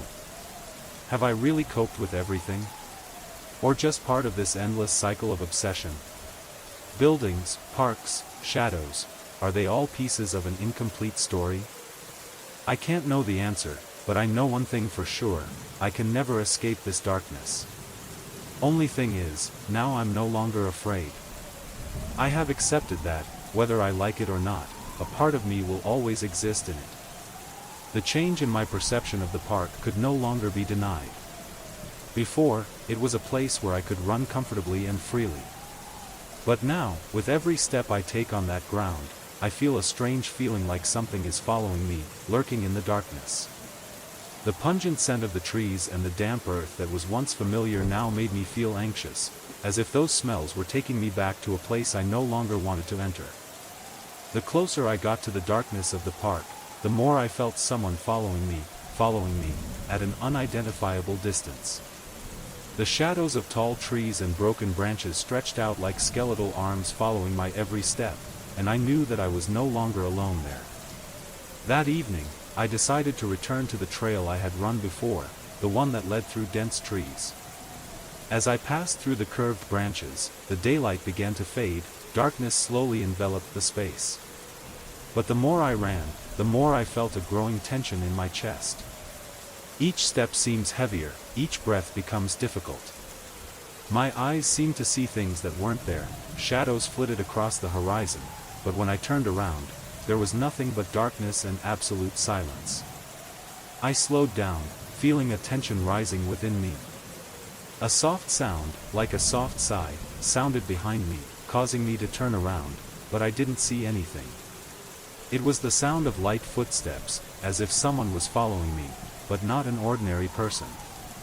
Then, I saw something else, concentric circles of spilled candle wax on the ground, exactly like what I had seen before. Placed on the ground as if someone had deliberately left a mark. Although the wax stains have faded and disappeared over time, the circles are still clearly visible on the ground. And among those wax stains was a strange object, something that appeared to be a glass bottle filled with a murky liquid. I stood still, my hands clenched so tightly it hurt. A feeling of fear and tension spread from my body, making me unable to move. This time, I can't pretend that this is just paranoia. I couldn't understand why these objects appeared here, but I knew that it was no coincidence that they existed. Everything seems to have a purpose, a message. A thought flashed through my mind, and I had to face this truth: this is a ritual. The circles on the ground, the wax marks, and that strange object, all led to one inescapable conclusion: this park was more than just the peaceful place I knew it to be. It holds a secret, an ancient ritual that I cannot fully understand. The tension in my body reached its peak. I can't bear it anymore. I turned around and started running. Every step I take gets faster and faster, but the fear does not let go. I can't stop, I can't turn around. I ran past dim street lights. The light from the lights seemed to flicker unevenly, making the darkness even more threatening. Every footstep, every sound I heard from behind me scared me even more. The feeling of someone following me kept rising. I can't get it out of my mind. I was almost to the exit, where there was light, where I would be safe. But when I turned around again, I saw only darkness and dense trees, vague shadows in the forest. I felt a strong urge inside me, as if something was pushing me forward. But when I got to the brighter spot, when I left the trail, I felt like I had escaped something. Part of me felt relieved, but the other part couldn't shake the feeling that I had done something wrong. I was faced with something I couldn't understand. Since that night, my dreams have become even more strange. I dreamed of going back to the park, into the dark areas where no one dared go. Shadows that I couldn't make out surrounded me. The candle lighting rituals, the strange circles, all recurred in those dreams, as if I had participated in them, as if I were a part of them. In the days that followed, I tried to avoid the park, but sometimes I couldn't resist the urge to go back. Strange feelings, ghosts, and strange noises continued to follow me, no matter how hard I tried to ignore them. Every time I turned around, I felt like I was being pulled into something bigger, a force I couldn't resist. Am I haunted? Or is all this just the product of a stressed mind, a paranoia fed by fear? Every day, I felt myself losing more and more control, and every night, I woke up in a cold sweat, with the feeling that my shadow was still waiting for me, whether I wanted to face it or not. Dreams have become an indispensable part of my life. Every night, I dream about the park and the house, the strange circles, the candle lighting rituals, the shadowy shadows passing me. And I couldn't shake the feeling that I was not just a witness but a part of those rituals. These images are like a reminder that every time I sleep, a part of me is pulled out of reality and merged with another reality, an inexplicable reality. I began to worry that I wasn't just being haunted by dreams, but that these strange phenomena were taking over my mind and body. The park, which was a place where I found peace, now became a place where I couldn't stop. I felt as if the park was waiting for me, a trap from which I could not escape. One night, I decided not to run, but just walk around the park to try and face my fear. I walked through a small road, between the shadows of tall trees, where the streetlights were only enough to illuminate a small section. I couldn't deny that there was something waiting for me. My steps seemed to echo in the air, but I no longer heard the familiar noises of the park. Instead, I heard a soft sound, like a whisper, from behind. My heart pounded, and I turned around. Nobody. But the feeling of being watched is increasingly evident. I began to see shadows dancing in the corners of my eyes, fleeting images as if someone was following me. I walked faster, but the feeling did not lessen. It was like a strange gravitational force, making me unable to turn back, unable to leave. I stopped again, not because I was tired but because I felt something strange. Before me, a strange painting appeared in the darkness, not a real painting, but silhouettes forming an image, like a concentric circle. I realized immediately that this wasn't the first time I'd seen it. The vague feeling came back, and I knew that those figures were related to the rituals I had dreamed about. As I walked closer, these silhouettes began to change. They were people I didn't recognize, but they stood in strange positions, arms raised as if performing a ritual. And one of them looked at me. Those eyes are not human. They glowed in the darkness, reflecting the light from the street lamps, and I felt coldness take over my entire body. Warning, cannot retreat, I heard a voice ringing in my head.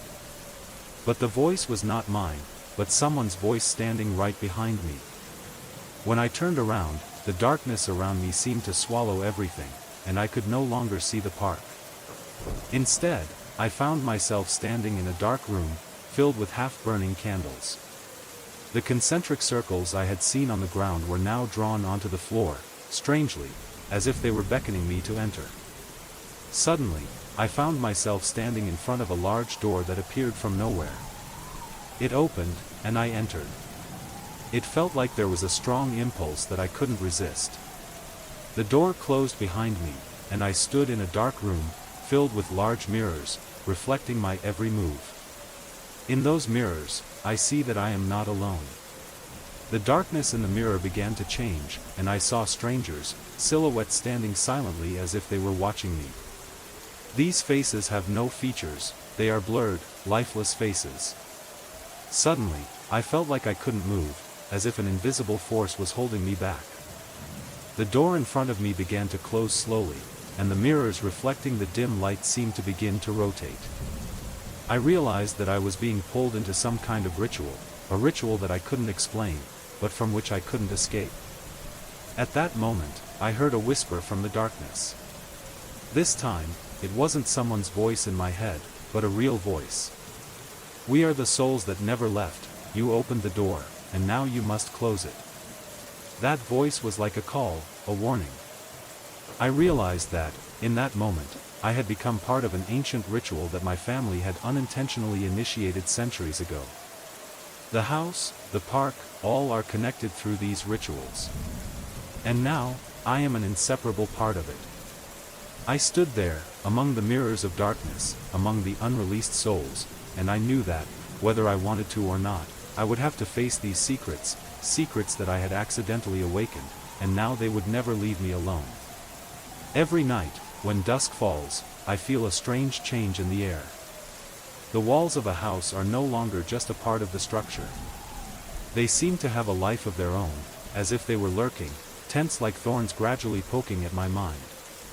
Many times I stood at the bottom of the stairs, feeling that something was looking at me from the darkness, but when I turned around, there was nothing but empty space. Yet that presence, that tension never goes away. It continues to follow me, like an invisible ghost that always exists, waiting. In the evenings, I find myself entering the park, which used to be a place where I could relax. But now, every step I take feels heavier. It was a feeling like being surrounded by an invisible force. I started walking familiar paths, but I couldn't shake the feeling that I couldn't stop, couldn't turn around. The peace I once felt was gone, replaced by a feeling of tension rising within me, as if someone was watching my every step. One afternoon, I decided to walk the trails in the park, trails I once considered safe. But as soon as I walked in, I felt a change. The air was heavy, especially as I walked through the tall grass, where shadows began to encroach. Each tree branch tilted in the wind, creating strange silhouettes as if someone was moving among them. My eyes began to blur, I couldn't clearly distinguish between reality and illusion anymore. Every step I took, I felt like someone was following me, so close that I could feel their breath on my back. When I turned around, I saw only a dim darkness, nothing. But that feeling kept clinging to me, making it impossible for me to escape. The next day, I decided to go back to the house. But when I went inside, something strange happened. A rickety table with mismatched chairs stood in the corner of the room. Those chairs looked like they might collapse if I sat in them for too long. Everything in the old room, from the peeling paint on the wall to the sofa that had begun to rot, made me feel suffocated. Unpleasant feelings spread throughout my body. The smell of dust and stale air filled the room, but it was not the smell of an abandoned house. This was a smell as if this place had once been used, but not by normal people. I felt surrounded by an invisible feeling, as if the walls were leaning towards me, as if they were looking at me. My eyes closed, trying to fight that feeling of tension, but everything around me seemed to be changing, the chairs were shaking strangely, and the table became heavier. Suddenly, I remembered the warning I heard from a local resident. An older man told me, "Don't stay after dark." These words kept echoing in my head. I thought it was just a meaningless warning from a citizen nostalgic for the past, but now I realize that something is truly haunting this place. Every time dusk falls, I feel like the house and the park are changing, as if they are emerging from a state of hibernation, preparing for something bigger, worse. At night, the feeling of fear rises again. I walked out, but not to run away. I wandered the garden, trying to find something, a sign that I wasn't the only one feeling this presence. And then, as I stood near the old barn, I heard another noise, completely different from any sound I had ever heard. It was a scratching sound, as if something was dragging through the ground, nails pulling through dirt. Numbness spreads from neck to chest. I turned around and looked toward the darkness, where the streetlights didn't seem to be enough to illuminate my face. I tried to call out but couldn't utter a word. My throat felt tight, as if something was blocking the sound. I started to feel like I couldn't take it anymore. All those feelings of fear, all those thoughts are pent up inside me. The next day, I returned to work, but the feeling of stress did not let me go. I used to be a normal person, but now I feel like I'm slowly being drawn into another world, a world I can't quite understand. I felt like I was standing on the edge of sanity and paranoia. Every night, I was pulled into strange dreams where the park, the house, and invisible ghosts were waiting for me. After leaving the park, I could do nothing but think about what I had seen and felt. Strange footsteps in the dark, murky scratching sounds from the ground, strange wax circles, everything was like a sophisticated trap woven from fear and paranoia. But, there's something even scarier. I can't be sure that what I experienced was just paranoia. Maybe they are actually happening. Part of me began to doubt everything I thought was true. How many times have I woken up in a cold sweat, eyes wide open in panic, wondering if the shadows in the park or old house were really just a figment of my imagination? Every time I tried to distinguish reality from illusion, I felt caught in a vortex from which I could not escape. The following nights, I returned to the house with a heavy feeling in my heart. Although the shadow may have disappeared, the atmosphere in the house still contains an uneasiness. Tonight, I decided to check out rooms that weren't open yet, places I'd always avoided before. One of the doors had no lock, just stuck in a thick layer of dust, leading to a room I didn't remember ever entering. When the door opened, a sudden blast of cold air hit my face. The room was empty, but as soon as I entered, I felt something different. The walls showed signs of cracking, and there was a large yellow table with mismatched chairs. The chairs looked rickety, as if they had been used a lot. A couch in the corner of the room looked like it might collapse if I sat on it for too long. The musty smell in the air made it hard to breathe. It felt like time had stopped in this room, as if the place had been left to endure an infinite silence, lasting for years. As I stood there, a strange feeling arose within me. The walls, although looking old and shabby, seemed to have a life of their own, as if they were straining to look at me, watching me. Suddenly, I remembered a story my mother once told about our family, a story she always avoided mentioning.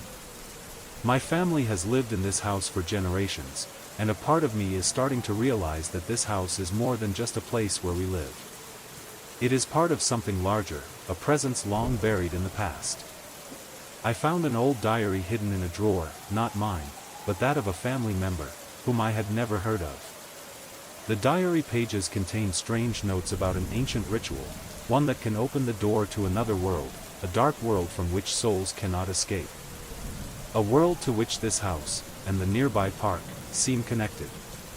These notes say that my family once performed such a ritual, and the price was constant haunting, strange phenomena, and never-ending pain.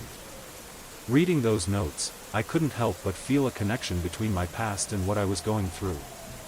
The park, the house, the strange circles, they all had something in common, a secret that I couldn't fully understand. It seems that I accidentally aroused a certain force, and now it is manipulating my mind, forcing me to face a truth that I cannot accept. The more I learn, the closer I feel its presence. The walls started showing strange signs, as if they were looking at me. The chairs vibrated as if someone was sitting on them. With every step I take in this house, I feel like I'm being thrust into another world, where the lines between reality and the supernatural begin to blur.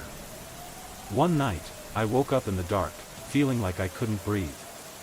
My flashlight came on again, but not because I turned it on.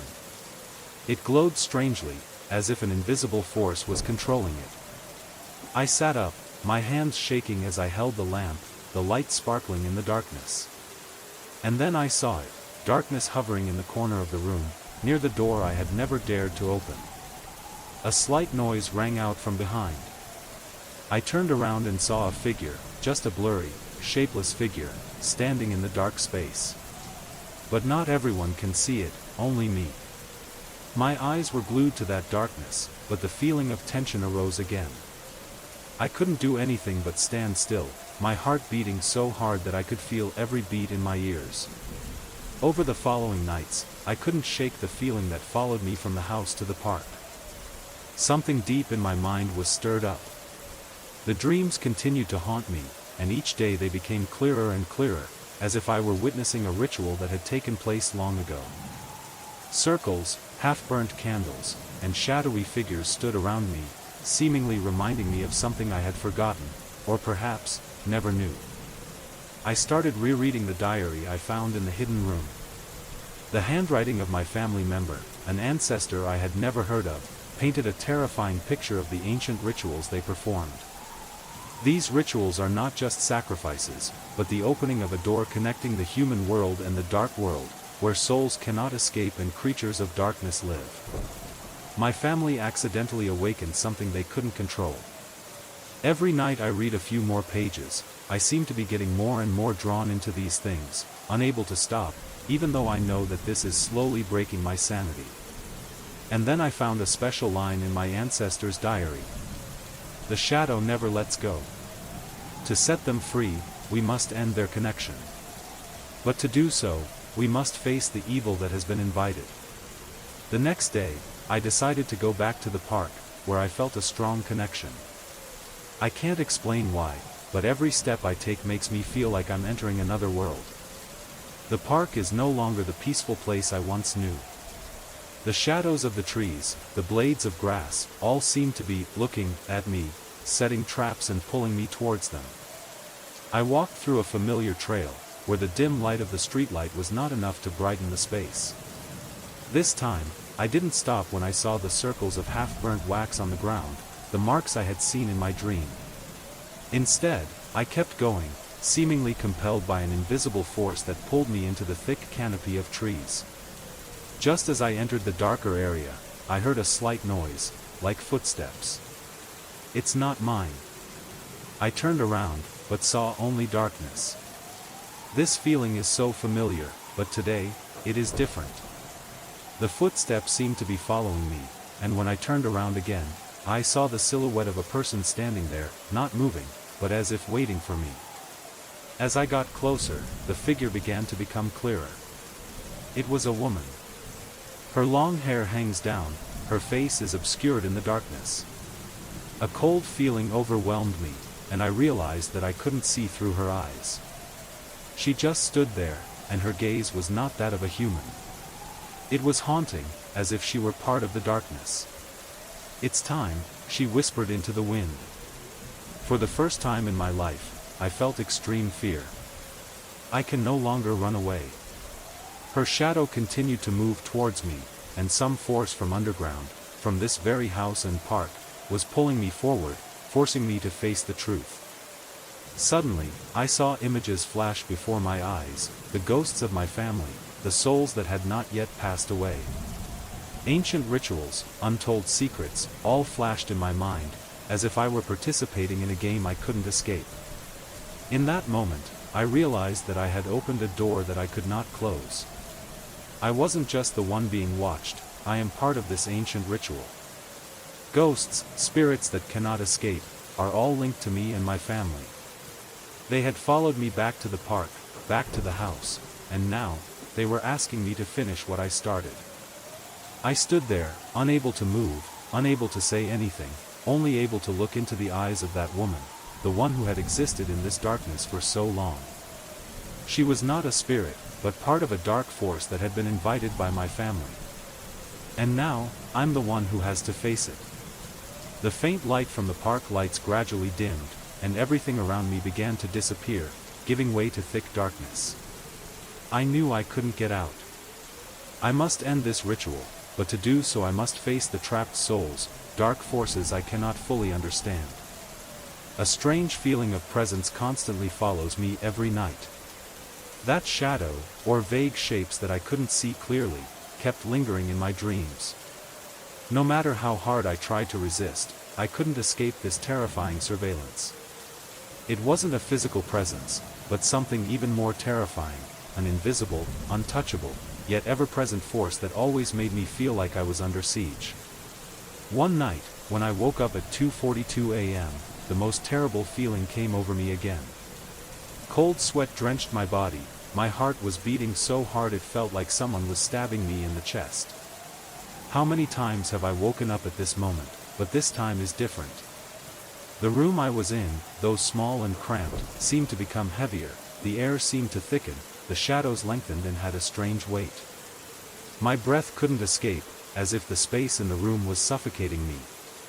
Once again, I felt someone standing next to the bed, although I couldn't see the shape clearly, only a vague outline appeared in the corner of my vision. I couldn't move, my body felt bound, even though my mind was still fully awake. When I finally tried to move, my body remained stiff, but the darkness in the room lit up with a dim light, almost an eerie gray blue, making everything around me appear dim and unreal. The feeling of fear rose so strongly that I could not bear it. Strange sounds started appearing, strange noises from the ceiling at 9 p.m. That sound wasn't the wind, it wasn't the noise of the old pipes, it was something different. I knew clearly that there was no one upstairs, the top floor was still empty. However, every time I heard a noise, a chill ran down my spine, and the need to check every lock in the apartment arose, an inexplicable anxiety that kept me from resting. One morning, I woke up late because my phone's alarm didn't go off on time. This has happened twice already. But this time, when I checked the phone, the screen flickered again and appeared a strange image, like a flash of light, then went back to the normal lock screen. But that image. I thought I saw a pair of eyes in there, eyes staring at me from the darkness. After a few weeks, I started to notice more strange signs in my apartment. Small but incomprehensible details, like a light coming on and then immediately turning off again, or a light tapping sound coming from somewhere unidentifiable. Each time, I felt a strange movement in the room, as if something was moving in the darkness, always nearby, just waiting for me to not pay attention. I started seeing figures in the mirror. Not clear images, but blurs, strange reflections of myself, but not me. Those shadows weren't mine, and they moved freely, but when I turned around, they disappeared. It was an imbalance, as if there was a supernatural force manipulating everything around me. Every night, I wake up in a panic, and sometimes I feel like I'm not just dreaming but actually living in a never-ending nightmare. Dark shadows, strange noises, unexplainable things, they all surrounded me, not letting me have a moment of peace. All these events seemed to connect together, forming an inexplicable picture. I started thinking about the past of this apartment, the people who had lived here before me. Things I never knew, buried secrets. Was what I was experiencing the result of some event that happened long ago, an ancient ritual that I had unintentionally revived? Every night, when dusk falls, I feel that light gradually disappear and darkness covers the entire room, the apartment, and then the city outside. Was I becoming part of something larger, something more than human, an entity I couldn't understand? And can I escape it, or is it too late?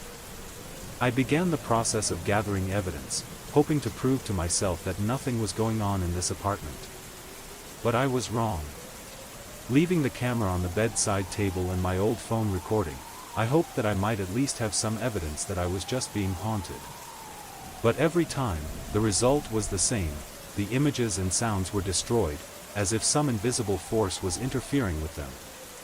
The first few nights I could fool myself into thinking it was due to equipment failure or some technical glitch, but as time went on, I felt more and more that something was deliberately sabotaging my efforts. I couldn't understand why these devices kept crashing at crucial moments. I even tried switching to another camera, but the result was still the same. I couldn't collect a single bit of evidence. And then I started to notice something strange.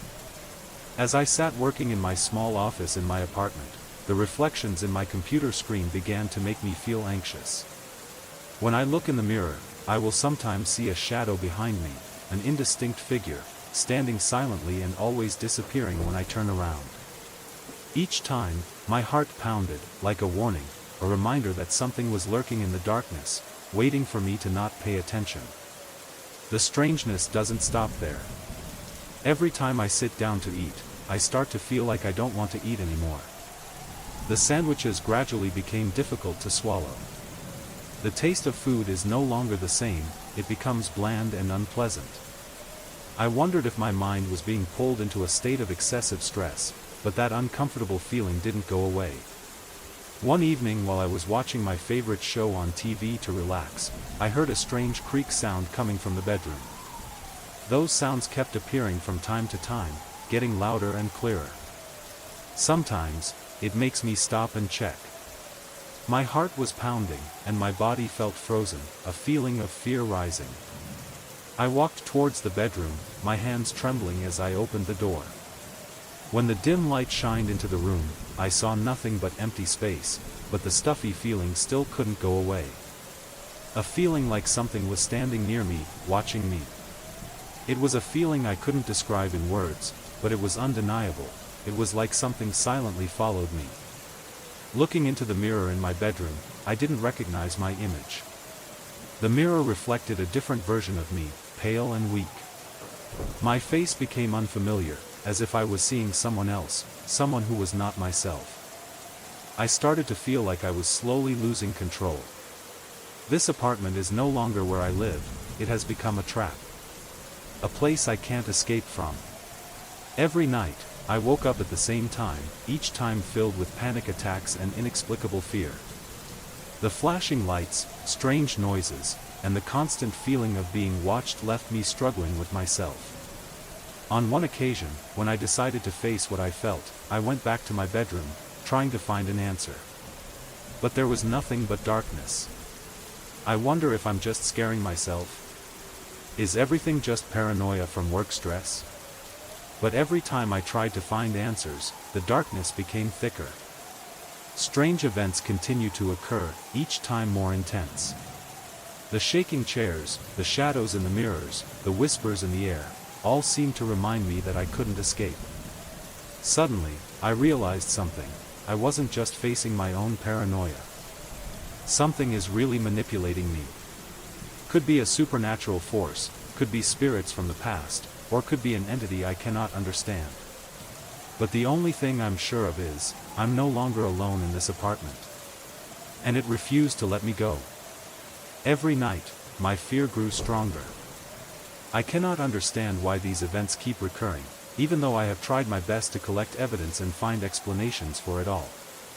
But what I found were long, dark nights and strange and inexplicable events. My recording devices were broken, and each time I returned to the bedroom, the feeling of being watched became stronger than ever. One evening, as I sat in the living room, I heard a soft whisper, as if someone were standing right behind me. I turned around, but there was no one. I told myself that I was tired, and that those sounds were just a product of my imagination. But then I heard soft footsteps on the floor again, the footsteps of someone invisible. The light suddenly flickered, and I saw a shadow pass through the window, a shape I had never seen before. I hurriedly walked to the window, but there was nothing but darkness. Panting, I turned around and found myself face to face with a strange picture, where the image in the mirror reflected not me, but another figure, someone I did not recognize. This time, I could no longer convince myself that this was just paranoia. I decided to clarify things. I went back to the diary I found earlier, the strange notes of my ancestors. In it, I realized an important detail that I had overlooked: if the door is opened, the only choice is to face it. This sentence serves as a warning, as if reminding me that everything I am experiencing is not a coincidence. Being part of this family has unwittingly opened a door that I cannot close. And now, I have to face the entities, the ghosts from the past that my family has invited into this house. But I not only wanted to understand, but also wanted to find a way out of it. How can I get rid of these obsessions? Is there any way to stop these strange phenomena and return peace to my life? That night, I decided to do something I'd always tried to avoid, enter places I'd never dared to set foot in the house. I mustered up my courage and entered the storage room that I had always kept secret. This room, filled with ancient furniture, had a strange cold feeling. I looked around, not knowing where to start. Suddenly, my eyes caught sight of an old, locked box. My heart was pounding when I opened the box. Inside were strange objects, small idols, pieces of old black cloth, and a tattered book with yellowed pages. I felt a strong urge to open the book, even though I knew that maybe this would be a major turning point in my journey, maybe the path that would lead me to the truth, or to destruction. As I began to turn the pages, a strange feeling filled me, as if each page contained a dark power. The records therein describe an ancient ritual, one that was said to summon and control spirits. But the scariest thing is, it also describes how these souls can take over the bodies of living people if they are not properly freed. As I continued reading, I realized that I had awakened something that my family had tried to keep secret for generations. And now, I've accidentally opened a door that I can't close.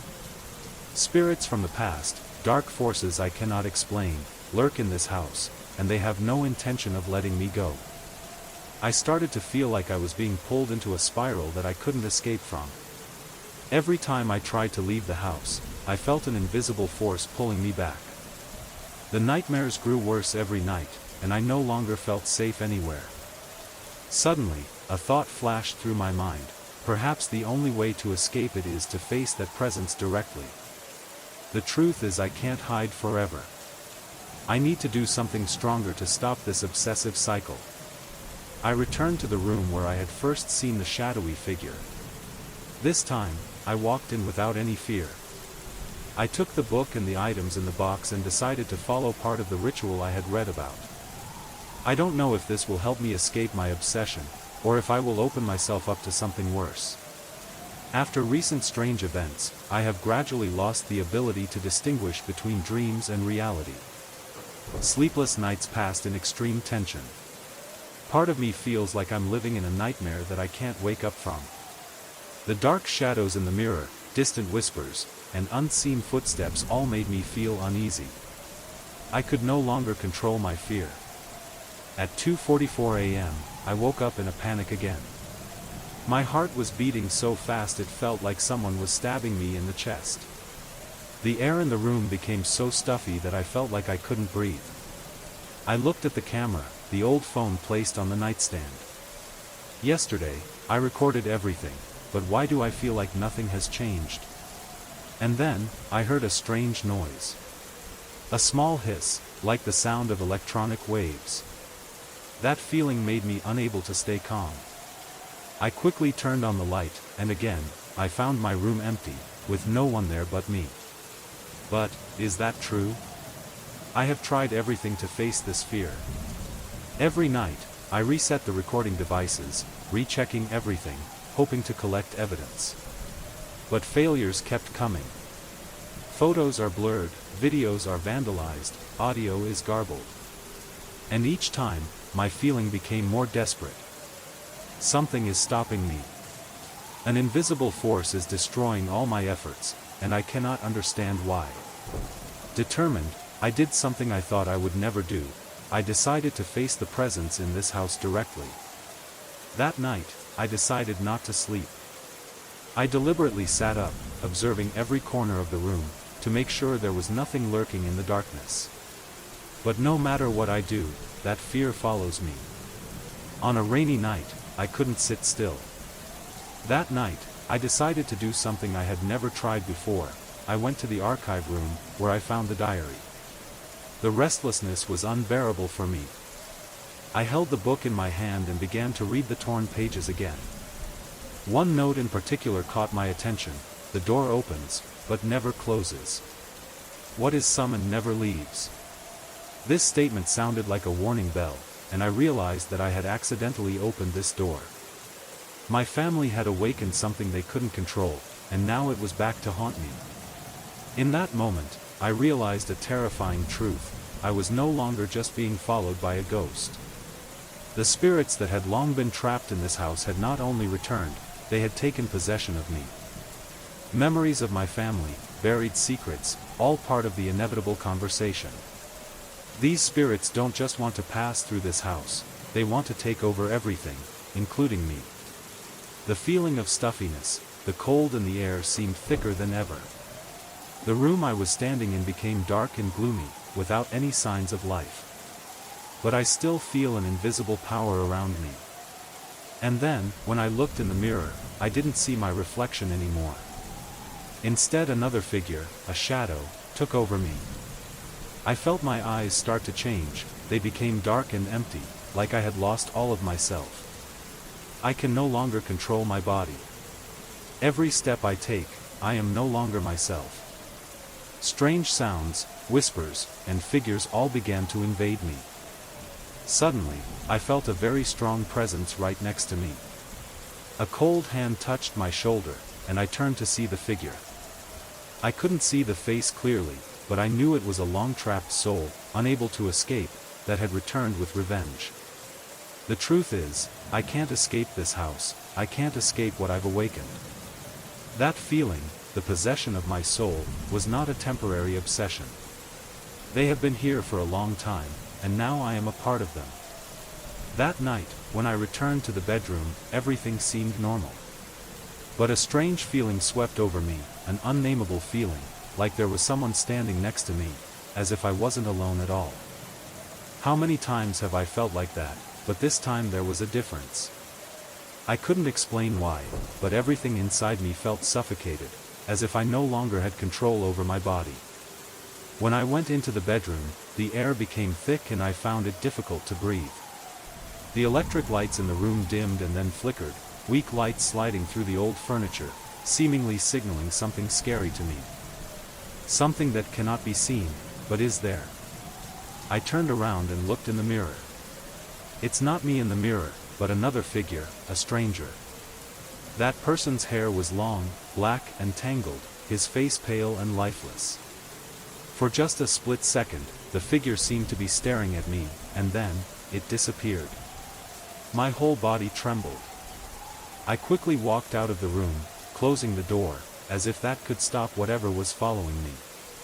Every night I have nightmares. But those nightmares are no longer just dreams. Every morning I wake up, I feel like I've lost a part of myself, like I'm becoming something else. I no longer recognize myself. One night, as I tried to sleep, a strange feeling came over me. I saw myself in the mirror, but it wasn't me, it was someone else.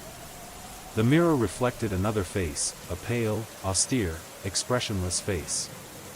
And when I turned away, I realized that the figure had followed me into the room.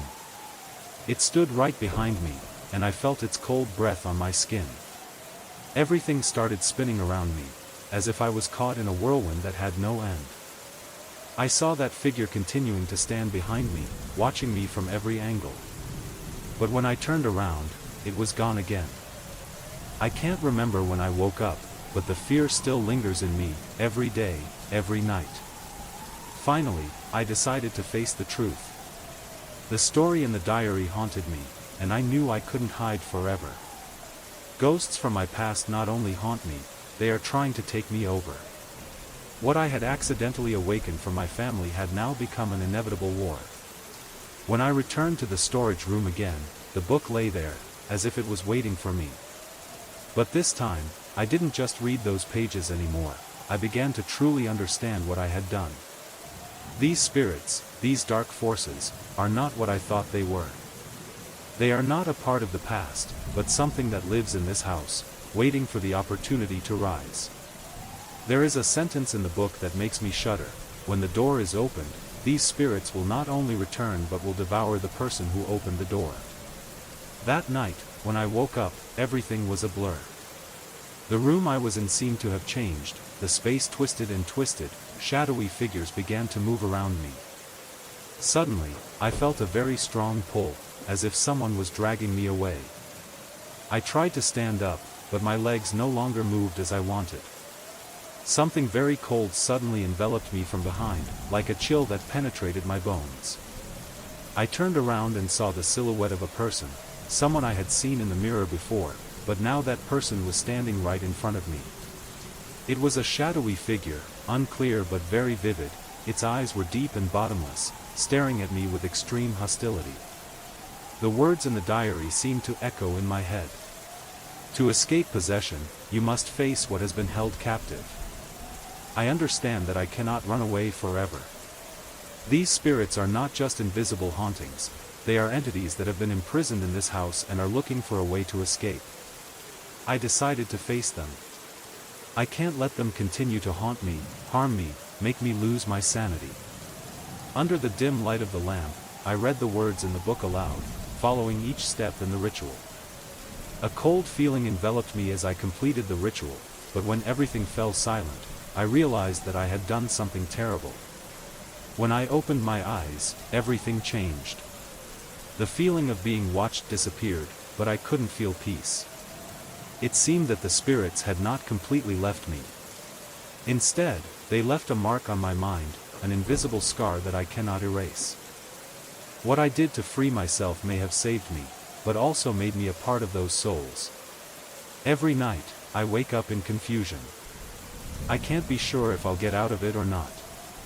Have I really won, or am I just a ghost wandering through my own life? I cannot answer. One night of heavy rain, I woke up again, but this time it wasn't a normal panic attack but a different, stronger feeling. I couldn't open my eyes immediately, because I felt like I was trapped in something invisible. When I tried to open my eyes, I discovered I was no longer in my familiar room. Around me was a dark space, no light, no sound other than the strong heartbeat in my chest. The air was as cold as steel, and I couldn't move. Where is this? I asked myself. How am I here? Suddenly, I felt a strong force pulling me forward, as if someone was pulling me into another dimension, and then I heard a gentle whisper, not from anyone, but from inside my head. Don't run away. Fear welled up inside me, but I couldn't resist. I tried to struggle but my body no longer seemed to obey my control. The whispers continued to echo, becoming clearer and clearer, as if they were spreading from every wall, every corner of the room. And then I understood. The reflection in the mirror is not a ghost, it is a part of me. When I looked into the darkness around me, I saw not only trapped souls, but also myself, a part of myself I had never been aware of. My image in the mirror is no longer me, my face changed, becoming pale and lifeless. I know I'm slowly losing control. Not only was I being watched, I started to notice changes in my body. Every night, not only did I wake up at 2:44 a.m., but the feeling of numbness became even stronger. My hands were no longer mine, it was as if they were being controlled by an invisible force. I started seeing things I couldn't explain, strange signs appearing on my body, strange bruises, cuts on my hands, as if I was being tormented by something invisible. I went back to the diary, looking for clues. But every time I open a book, I not only see dry words but also feel an irresistible urge. Finally, I found what I was looking for, a note about one curse. It describes that when a family member performs the ritual of opening the door, the spirit will not only follow but will take over that person's body. And these souls never leave, but will find a way to transform that person into a part of them. No way, I whispered. This cannot be true. I started to doubt myself. Am I really possessed? Would I still be myself? Every night, when I woke up, I not only saw the souls returning but also felt the change in my body. I can't control my thoughts, actions, or even feelings. I became a part of the souls I had unknowingly released. This feeling gets worse every day. I'm not me anymore. My eyes looking into the mirror became cold, and when I looked deep into it, I didn't see myself anymore. I see another soul. And during those long sleepless nights, I began to hear my own voice, but it wasn't mine, it was the voices of those spirits, speaking in my head. We are one. The truth is I'm not myself anymore. To save myself, I knew I had to find a way to free these souls. I have to find a way to close the door I opened, otherwise I will be completely taken over. I went back to the book, but this time, I didn't just read. I actually started following the rituals in there. I lit candles, drew strange symbols on the floor, and quietly recited recorded spells. But the more I did it, the more I felt like I was being pulled into an uncontrollable storm. Not only were the spirits trying to escape, but they also wanted me to be a part of them. Every spell I recite makes me feel closer to possession. When I completed the ritual, everything suddenly became silent. But I cannot feel peace. I have freed souls, but at the cost of a change within myself. I'm not the Ethan I used to be anymore. I became part of that force, and I couldn't shake it. And then, in the last moment, I realized the truth. These souls don't just want to escape, they want to become me. They had taken over me, and there was nothing I could do to fight back. At any rate, I want to sleep. After countless sleepless nights, so tired that I no longer had the strength to stand, I decided to change things. First is the room. I moved my bed away from the window and placed it facing the wall, hoping the change in environment would help dispel the feeling of being watched. A small lamp on the dresser, this time to provide enough light throughout the night, even as I moved under the covers, helped me feel safer. I crawled into bed earlier than usual, even though anxiety still gnawed at my heart. The noise from the city outside kept pouring in, car horns, sirens, all mixed into an unbearable song. But then, the warm light from the lamp shined on the bed sheets, and I thought I would drift off to sleep. A normal sleep, like any other night. I woke up like every night, at exactly 2:40 a.m. I can't explain it, but there's something in the air that always changes at this time. It felt stuffy, as if the air in the room was compressed, making it impossible to breathe. I felt a wheezing, almost exhaling breath right near me, but there was no one there. My skin felt like it was being pricked, a tingling feeling ran down my spine. Everything seemed to stop for a few seconds. And then, the light of the lamp flickered and faded. The lamp was losing its power, as if someone was draining all the light from the room.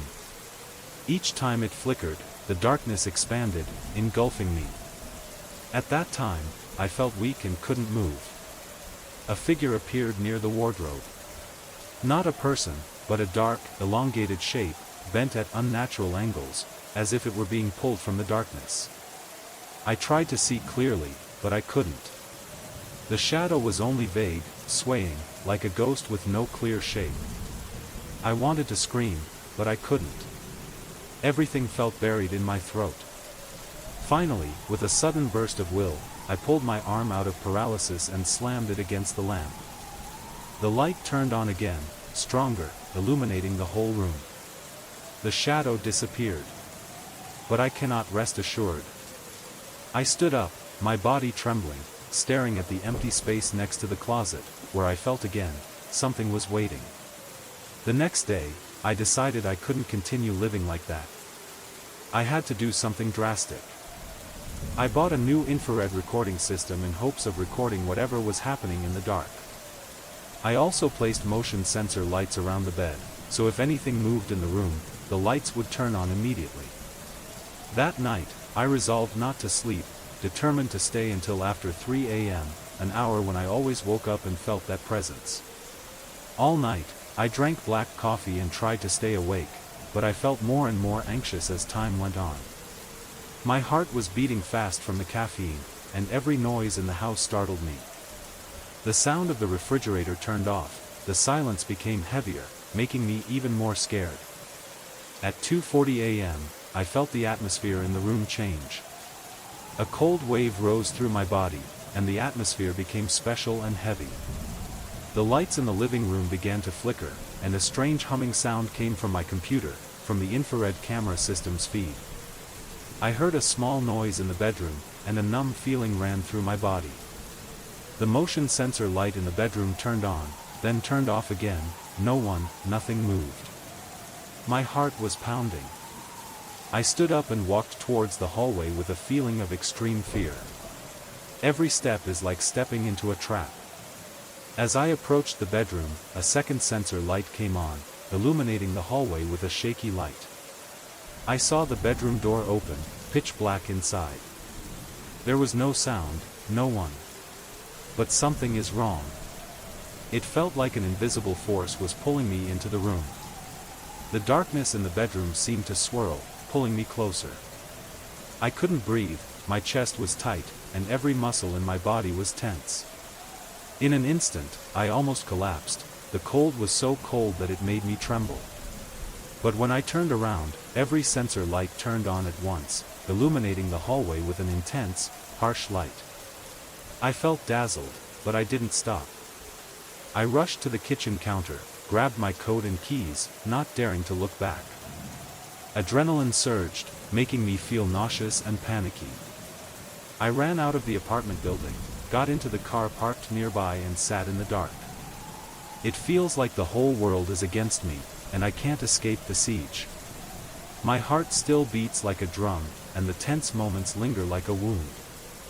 I sat looking out the window, watching the sunrise as if it were salvation, but the fear still lingered. The fear inside me kept growing. Every day, every night, I feel its presence more clearly. Darkness, a shapeless shadow that always follows me, always there, always waiting for me to get lost. I can't escape it, no matter what I try. The feeling that it was waiting for me, not only in the apartment but everywhere I went, constantly haunted me. By this time, I was no longer sure whether this was a malevolent spirit, or a distorted manifestation of my own mind, overworked and overtired. That fear, inexplicable, cannot be eliminated. Every time the clock struck 2:40 a.m., the feeling reappeared, the memories and feelings were painfully vivid, and I couldn't escape. I decided to go back to the apartment again. But this time, it's not just about packing up. Something is pulling me back. Maybe it's fear, maybe it's curiosity, or maybe I'm trapped in a loop of things I can't understand. Even though a big part of me wanted to stay away, wanted to leave and never come back, another part wanted to confront the shadow, wanted to find out the reason, wanted to clarify whether it was a product of my imagination or not. But when I opened the apartment door again, the familiar feel of the room, the closet, the darkness in the corner, everything greeted me like an old friend, a friend I didn't want to see again. As soon as I entered the office, I felt an immediate change. The air felt thick, my breathing became heavy. I started to feel like someone was watching me, and it made me feel like I didn't belong here anymore. However, the strange thing doesn't stop there. Everything started to show signs of abnormality. The shadow of Marcus, my colleague who had suddenly disappeared, began to reappear in my eyes. At first there were just glimpses of shapes in the corner of my eye. I thought it might be a coincidence. But that feeling doesn't go away. The feeling of déjà vu grew stronger every time I turned my head. My eyes met a figure, exactly like Marcus, like he was still working at the desk next to me, wearing the same old jacket he used to wear. I can't explain why I saw that figure. These signs cannot be a coincidence. That shadow, that shape, all made me feel like something inexplicable was watching me from the darkness. I even began to doubt whether Marcus had really left or if something had happened to him that no one could understand. I started noticing weirder things in the office. The fluorescent light above my head seemed dimmer than usual. The light was so weak that it didn't make me feel safe. The shadows seemed to stretch unnaturally across the walls, like they were trying to jump out. Every time I look in the mirror or in hidden corners, I always feel someone standing behind me. It was an indescribable feeling, but it was clear that there was someone there, right behind me. Part of me wanted to turn around and face that shadow, but another part wanted to run away and never come back. After experiencing an uncontrollable feeling, I decided that I had to face it. I can't live in fear forever. I knew I had to get back to the office, to find out the truth about what was happening, not just to Marcus, but to myself.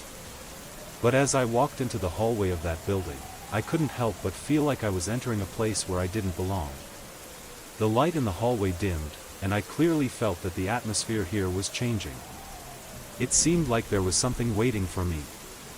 When I entered the office, I felt a cold wind suddenly rush over me. That feeling is unmistakable. But it wasn't someone standing at the window or corner of the room, but something invisible. It's right here, in my office, and I can feel its presence right now. I don't know if I can face it or not.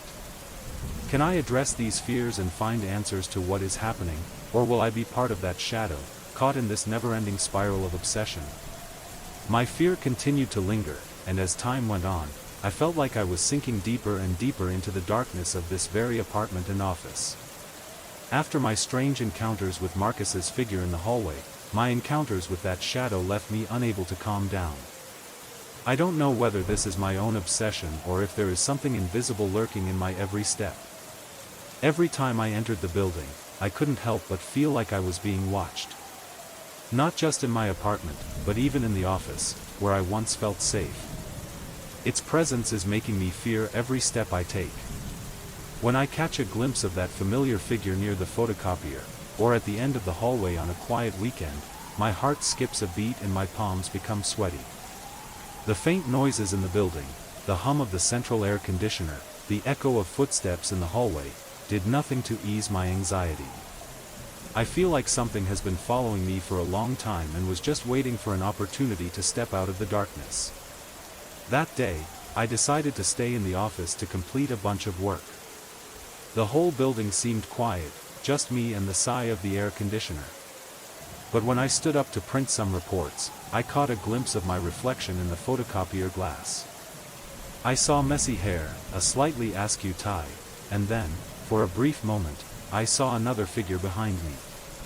My heart jumped out of my chest, and the figure, tall and stooped, looked like Marcus, or rather, a blurred version of him.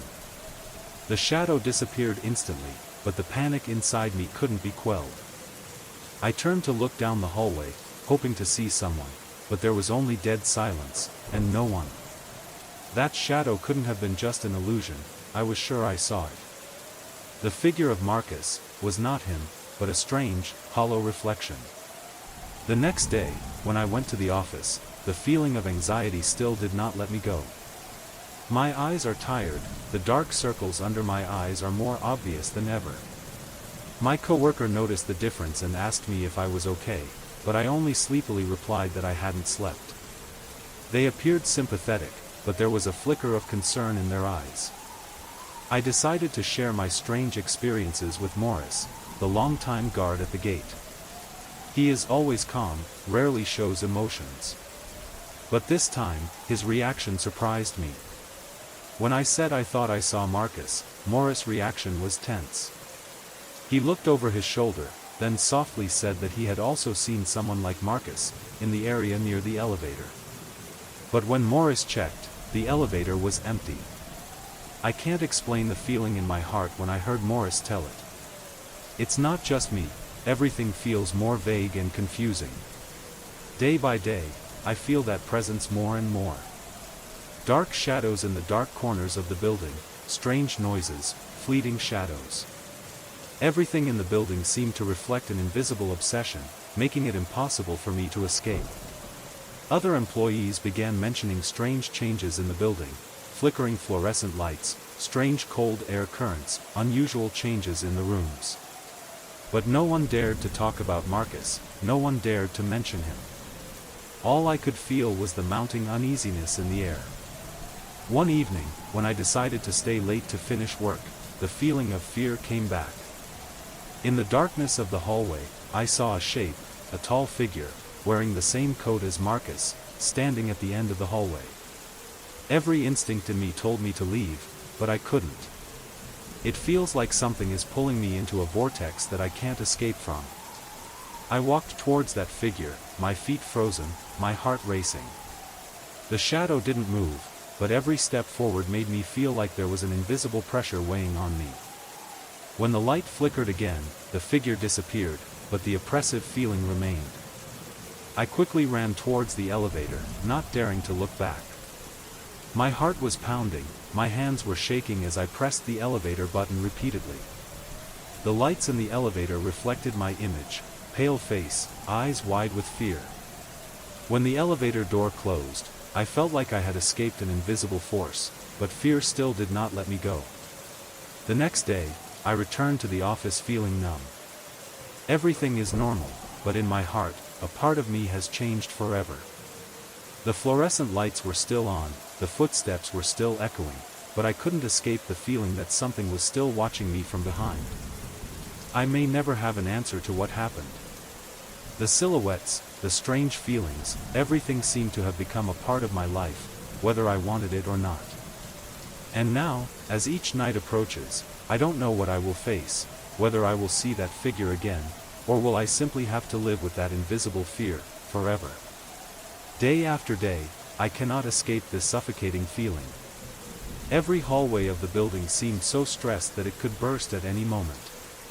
I had begun to notice strange tapping noises, faint but steady, rhythmic sounds, like something was moving within the walls. But when I put my ear to them, everything was silent. Even so, my body reacted strongly as if it recognized the threat before my mind could comprehend it. My heart soared, cold sweat poured down, and my throat tightened as if someone was squeezing it. It felt like an invisible force was pushing me into a loop I couldn't escape from. That night, I decided to find the answer. I couldn't continue living like this, confused between fear and paranoia. Things can't just be tense, there's something going on in this building. I was so familiar with Marcus' work, we used to be close during breaks and sometimes drive to lunch together. I told myself I would go check out his old workspace. Maybe he left something behind, a note or clue to help me better understand what happened. When I entered Marcus's room, everything was silent and empty. Everything seems unchanged, except for a few reused objects. The table is still there, but only contains junk. I rummaged through drawers, a few paper clips, an old phone charger, but nothing of note. When I opened the upper cabinet, I discovered a small notebook. That's Marcus's notebook. My heart beat faster as I turned the last pages of the notebook. Most of the pages are blank, but a few near the end contain hastily made notes. Marcus's scribbles made me uneasy, feeling of being watched, shadows in the hallway, and the vague phrase, "Don't let it follow me." The last lines contain only one sentence, knowing that I have to let my stomach turn. I started to feel the truth that I didn't want to face. Marcus went through the same thing. A presence that was unidentifiable, but strong enough to haunt him. And now, I have also been caught up in that vortex. One evening, I met Morris again. You're a veteran guard who might know more about everything that happens in this building. When I shared with him about Marcus's notebook, Morris seemed worried. He looked around as if afraid someone would hear him, then softly said, "There are some things I can't explain, but I clearly remember when Marcus started acting strange. He was always pacing the hallways at late hours, muttering to himself. He was looking over his shoulder constantly, like he was scared of something. I'm not sure, but something changed in him." Morris continued to talk about the strange things he had witnessed during his years working here. Some employees suddenly quit, and no one wants to discuss the reason. Some people believe that the building is haunted, others dismiss it as just a rumor. But, according to Morris, he can't deny that there are enough strange things to make him feel wary. He remembers Marcus being very restless in his final days, always feeling like someone was watching. From that moment on, I felt that presence not only haunting me in my apartment but also following me to the office. I couldn't be quiet, couldn't escape the feeling that someone was standing right behind me, always looking at me. Every time I pass through the hallway, I see a shadow in the corner of my eye. Every time I stood in front of the mirror in the men's room, I could have sworn I saw another figure standing next to me, wearing a jacket similar to Marcus's, but when I turned around, there was nothing but emptiness. Then one night, I stayed late at the office again. The lights of the HVAC system hummed in the background, but the space around me felt more oppressive than ever. My eyes are blurry from staring at the screen for so long. It feels like something is approaching me, something is about to appear. I stood up and walked towards the hallway to get some water. The motion sensor light came on, and as soon as I entered the hallway, I saw it. This time it wasn't a fleeting glimpse. It stood firmly, clearly, wearing that old windbreaker, its broad shoulders hunched, as if it were trying to maintain its own shape. I can't move. My heart rate skyrocketed, and I felt my body go numb. Every instinct in me told me to turn around, to leave immediately. But I can't. The light flickered as if challenging me. I took a step forward, cold sweat pouring down my spine, and as the next light flashed through the hallway, I saw it, disappearing before my eyes. That feeling was unbearable. I rushed towards the elevator, my heart pounding in my chest. The elevator doors never opened quickly enough, and when I finally exited, I felt a strange emptiness. An anxiety spread through me, and I couldn't shake the feeling that that shadow would never let me go. My heart was beating so hard that I felt like I was going to faint. That figure, indistinct but all too familiar, began to move towards me. With every step it took, the light of the hallway flickered with my heartbeat, making my breathing increasingly heavier. I could clearly feel the tension in my body, my legs were shaking, a primal fear gripped me. I wanted to run, but my body felt frozen, unable to move. The light in the hallway dimmed little by little, and the darkness became deep, as if it were swallowing the space. The shadow still stood there, seemingly trying to keep a solid shape, but with each step I took, everything became more blurry. My chest tightened, and I couldn't get enough air. The ceiling lights dimmed, and in that moment, the silence became so oppressive that I could barely stand it. When the light illuminated the hallway again, I was startled to realize I was alone, but the strange feeling still lingered, like an indelible mark. I rushed back to my desk, my heart pounding loudly in my chest, each beat like a thump against my ribs. Every thought in my head was racing. Was it my hallucination caused by stress and lack of sleep, or was something scary really following me? I can't escape the feeling of being watched. My hands shook as I grabbed my bag and rushed to the elevator. Can't stay here another second. As I hurried through the lobby, I only had time to look at Morris, the security guard, with his worried eyes. I felt sweat pouring down my neck, my body tensed, and I just wanted to get as far away from this building as possible. When I got into the car, my heart kept beating, and I felt like I had just escaped from something scary. But as soon as I sat in my seat, I couldn't stop looking around the dark parking lot, my eyes scanning every dark corner, always expecting that figure to appear, lurking under the flickering streetlights. I can't calm down, can't stop worrying. 3 days passed without me returning to the office. I called in sick and gave myself time to get settled. But the nightmares don't stop. I dreamed about the hallway of the building, about the light flickering irregularly and that figure getting closer to me each time the light went out. Fear grew more and more inside me. The third day, I knew I couldn't continue to hide anymore. This is my job, and I need to deal with it. However, when I entered the building, everything was eerily silent. I heard no voices, no movement, just silence as if everyone was waiting for something. Every step I took, I felt that shadow lurking behind me. When I entered the hallway, I saw it again. The tall figure, wearing Marcus's old windbreaker, stood at the end of the hallway. I couldn't stop, walking hesitantly as if my feet were glued to the ground. The shadow didn't move, but I felt its presence. The hallway light flickered, and with each flash, the figure moved closer, as if waiting for me to step closer.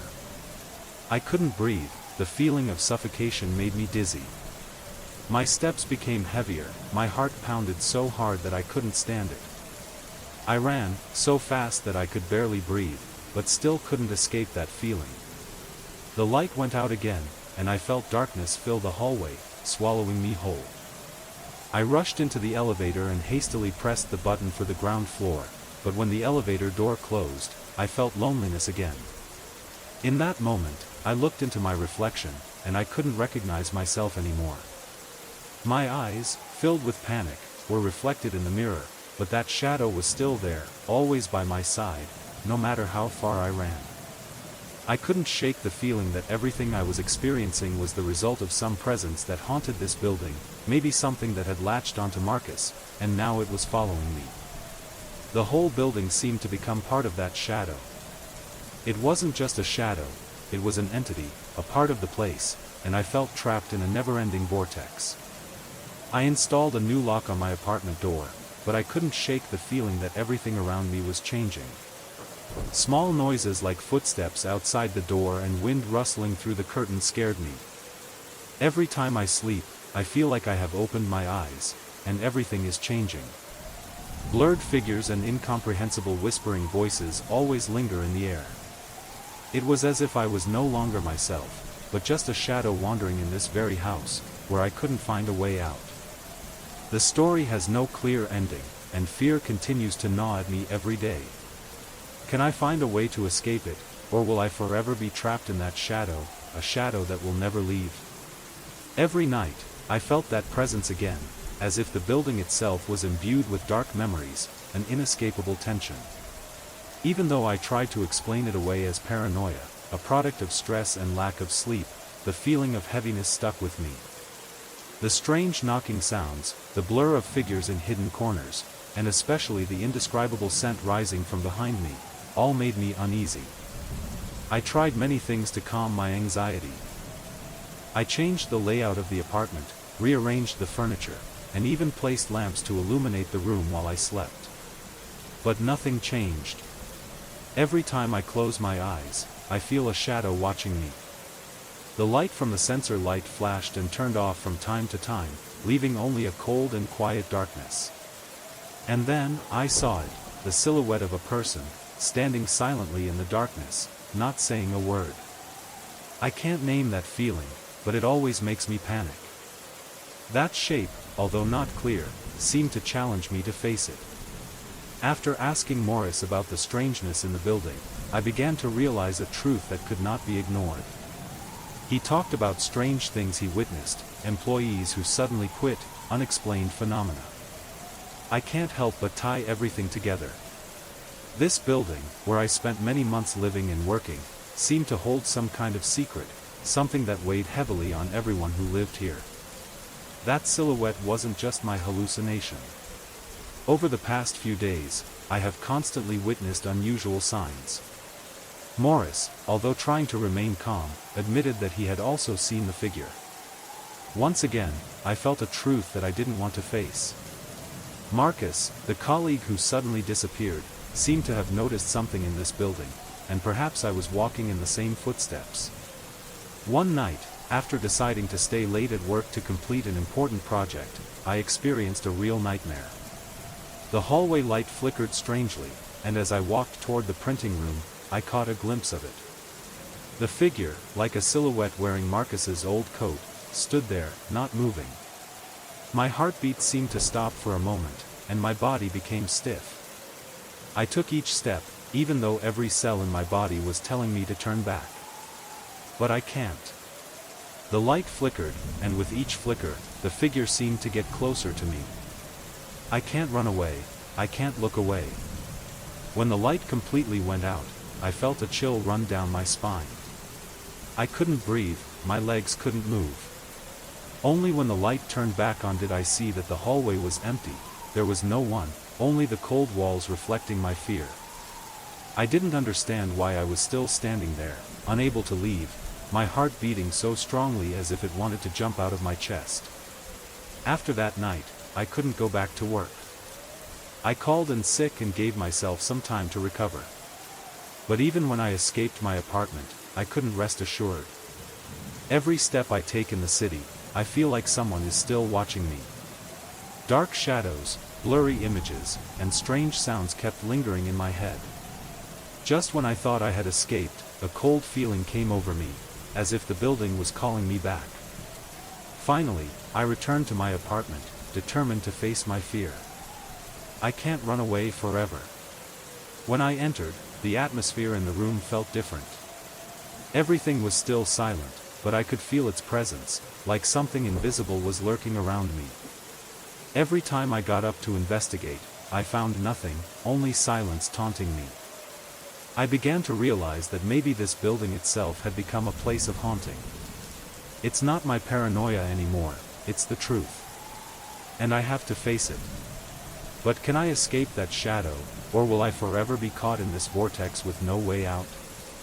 The story ended without a clear explanation, leaving only fear that could not be dispelled and doubts that forever haunted my mind. The darkness of this house still follows me, and I don't know if I will escape it or not. Ethan stepped out of the car, his palms wet with sweat. He felt like his body was being controlled by an invisible force, a force that could not be seen but could be clearly felt with every step he took. The ground beneath his feet, although familiar, in these moments becomes strange and mysterious. The rustling in the darkness was like a haunting whisper, like ghosts were following his every step. Ethan's breathing was rapid, his throat dry as if the air had lost the moisture it needed to breathe. Every time the headlights flashed, he saw the figure, an undeniable presence, a looming shadow, twisting at unnatural angles. This feels like a real nightmare, where it is impossible to escape the shadow that is hovering in the darkness, a shadowy and ghostly shape. Each step Ethan took became more difficult, each step an act of will. He heard footsteps echoing in the empty space around him, even though there was no one there. All his senses seemed to be paralyzed in this loneliness, and a strange feeling filled his heart, as if an invisible hand was squeezing his heart.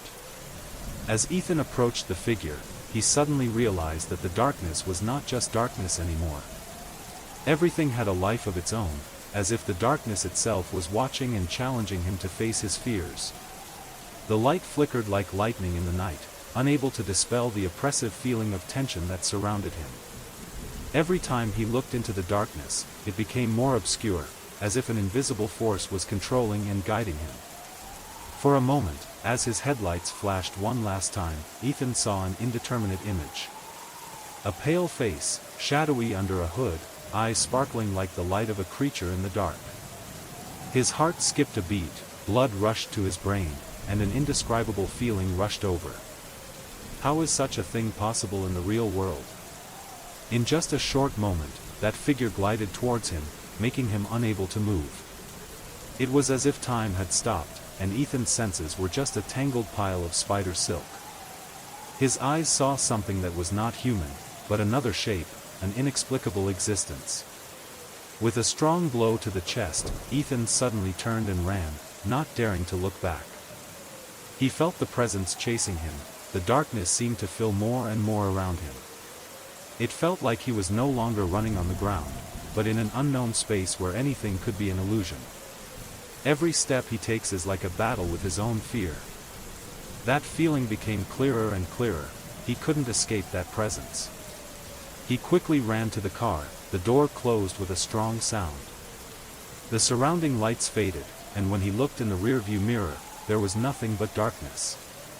But just when he thought he was out of that shadow, a cold breeze hit him, sharp to his bones, and his heart beat strongly in his chest again, reminding him that this was never over. Ethan continues to live in that obsession, not knowing whether the presence will truly abandon him or not. Whenever he entered a dark room, no matter where, he always felt that someone, or something, was watching him. The clicking sounds, fleeting figures, and cold feelings made it impossible for him to find peace. The question still lingers in his mind: can he escape this obsession, or will he forever be bound by it, dominated by an inexplicable force? And if it wasn't an illusion, if what he felt was the truth, could he endure that truth, or would he be swallowed by it like an invisible darkness, never to leave? The first days in the new house did not seem to bring the quiet that Ethan wanted. He tried to continue his normal life, but every night, the fear returned, following him like a shadow that never went away. He no longer felt comfortable with the walls around him. It felt like they were surrounding him every second. Every time the light flickered, he imagined something was watching him from a hidden corner. Every little noise in the house made him tense, from the screeching of the walls to the gentle breeze blowing through the windows. He didn't dare look into any mirror, didn't dare look into the darkness, because that would bring him back to unforgettable memories of the shadow in the old hallway. However, the strange events don't stop there. There seemed to be a constant teasing, reminding him of a presence that had never left. Every night, that suffocating feeling rose and invaded his mind. One night, when Ethan decides to work late to finish an important project, things take a turn for the worse. He sat in the office, his eyes blurred from lack of sleep. The dim light from the desk lamp made the atmosphere in the room heavy. Suddenly, he heard a soft noise, then the sound of the wooden floor creaking, as if someone was walking closer. He sat up straight, trying to concentrate on his work, but the noises became clearer and clearer. Footsteps from somewhere echoed in the empty room, but every time he turned around, there was only silence and darkness. The sound of the wooden floor rang out again, this time clearer, as if someone was standing right behind him. His heart pounded in his chest, cold sweat trickled down his forehead. He felt a cold wind blow through the room, making his breath hitch. He turned around again, and as the weak light from the table lamp shone into the corner of the room, he noticed a figure standing silently in the darkness. It was a figure, standing silently, with only eyes shining in the darkness, like an inexplicable creature. Ethan wanted to scream, but his throat felt tight, unable to utter any sound. He tried to stand up and walk, but his feet felt stuck to the floor, unable to move. The figure began to approach, slowly but surely, and in that moment, Ethan felt a cold, all-encompassing fear. Those eyes were still staring at him, the light in them growing brighter and brighter, as if wanting to absorb his soul. Unable to take it anymore, Ethan turned and rushed towards the door, without a moment's hesitation. He ran out of the room, his steps hurried, not daring to look back. But as he ran through the hallway, once again, he saw that figure, standing at the end of the hallway, as if waiting for him. His eyes widened, and for a moment, he felt like he was about to faint. He rushed out the door and ran to the car parked in the parking lot, like an out-of-control machine. As the car rolled away, he tried to calm down, but that dark image kept lingering in his mind, indelible. He turned back to look at the house where all the nightmares began, but that house was now just a silent shadow in the night. He knew that no matter if he left, no matter where he ran, that presence would still follow him. Time passed, but the memories of the old house and that shadow still refused to leave Ethan. He lives in obsession, always feeling like someone or something is watching him. Every night, he couldn't escape the nightmares, where the darkness never went away, and those sparkling eyes always watched. Part of him still wondered if what he experienced was real or not. But that feeling, that presence, is undeniable. It wasn't just fear in his mind, it was a real existence, clinging to him until the end of his life. Ethan can never forget what he saw, and the only thing he can do is live with this obsession, never knowing if there is a way to escape. That shadow, no matter where it is, still clings to him, forever.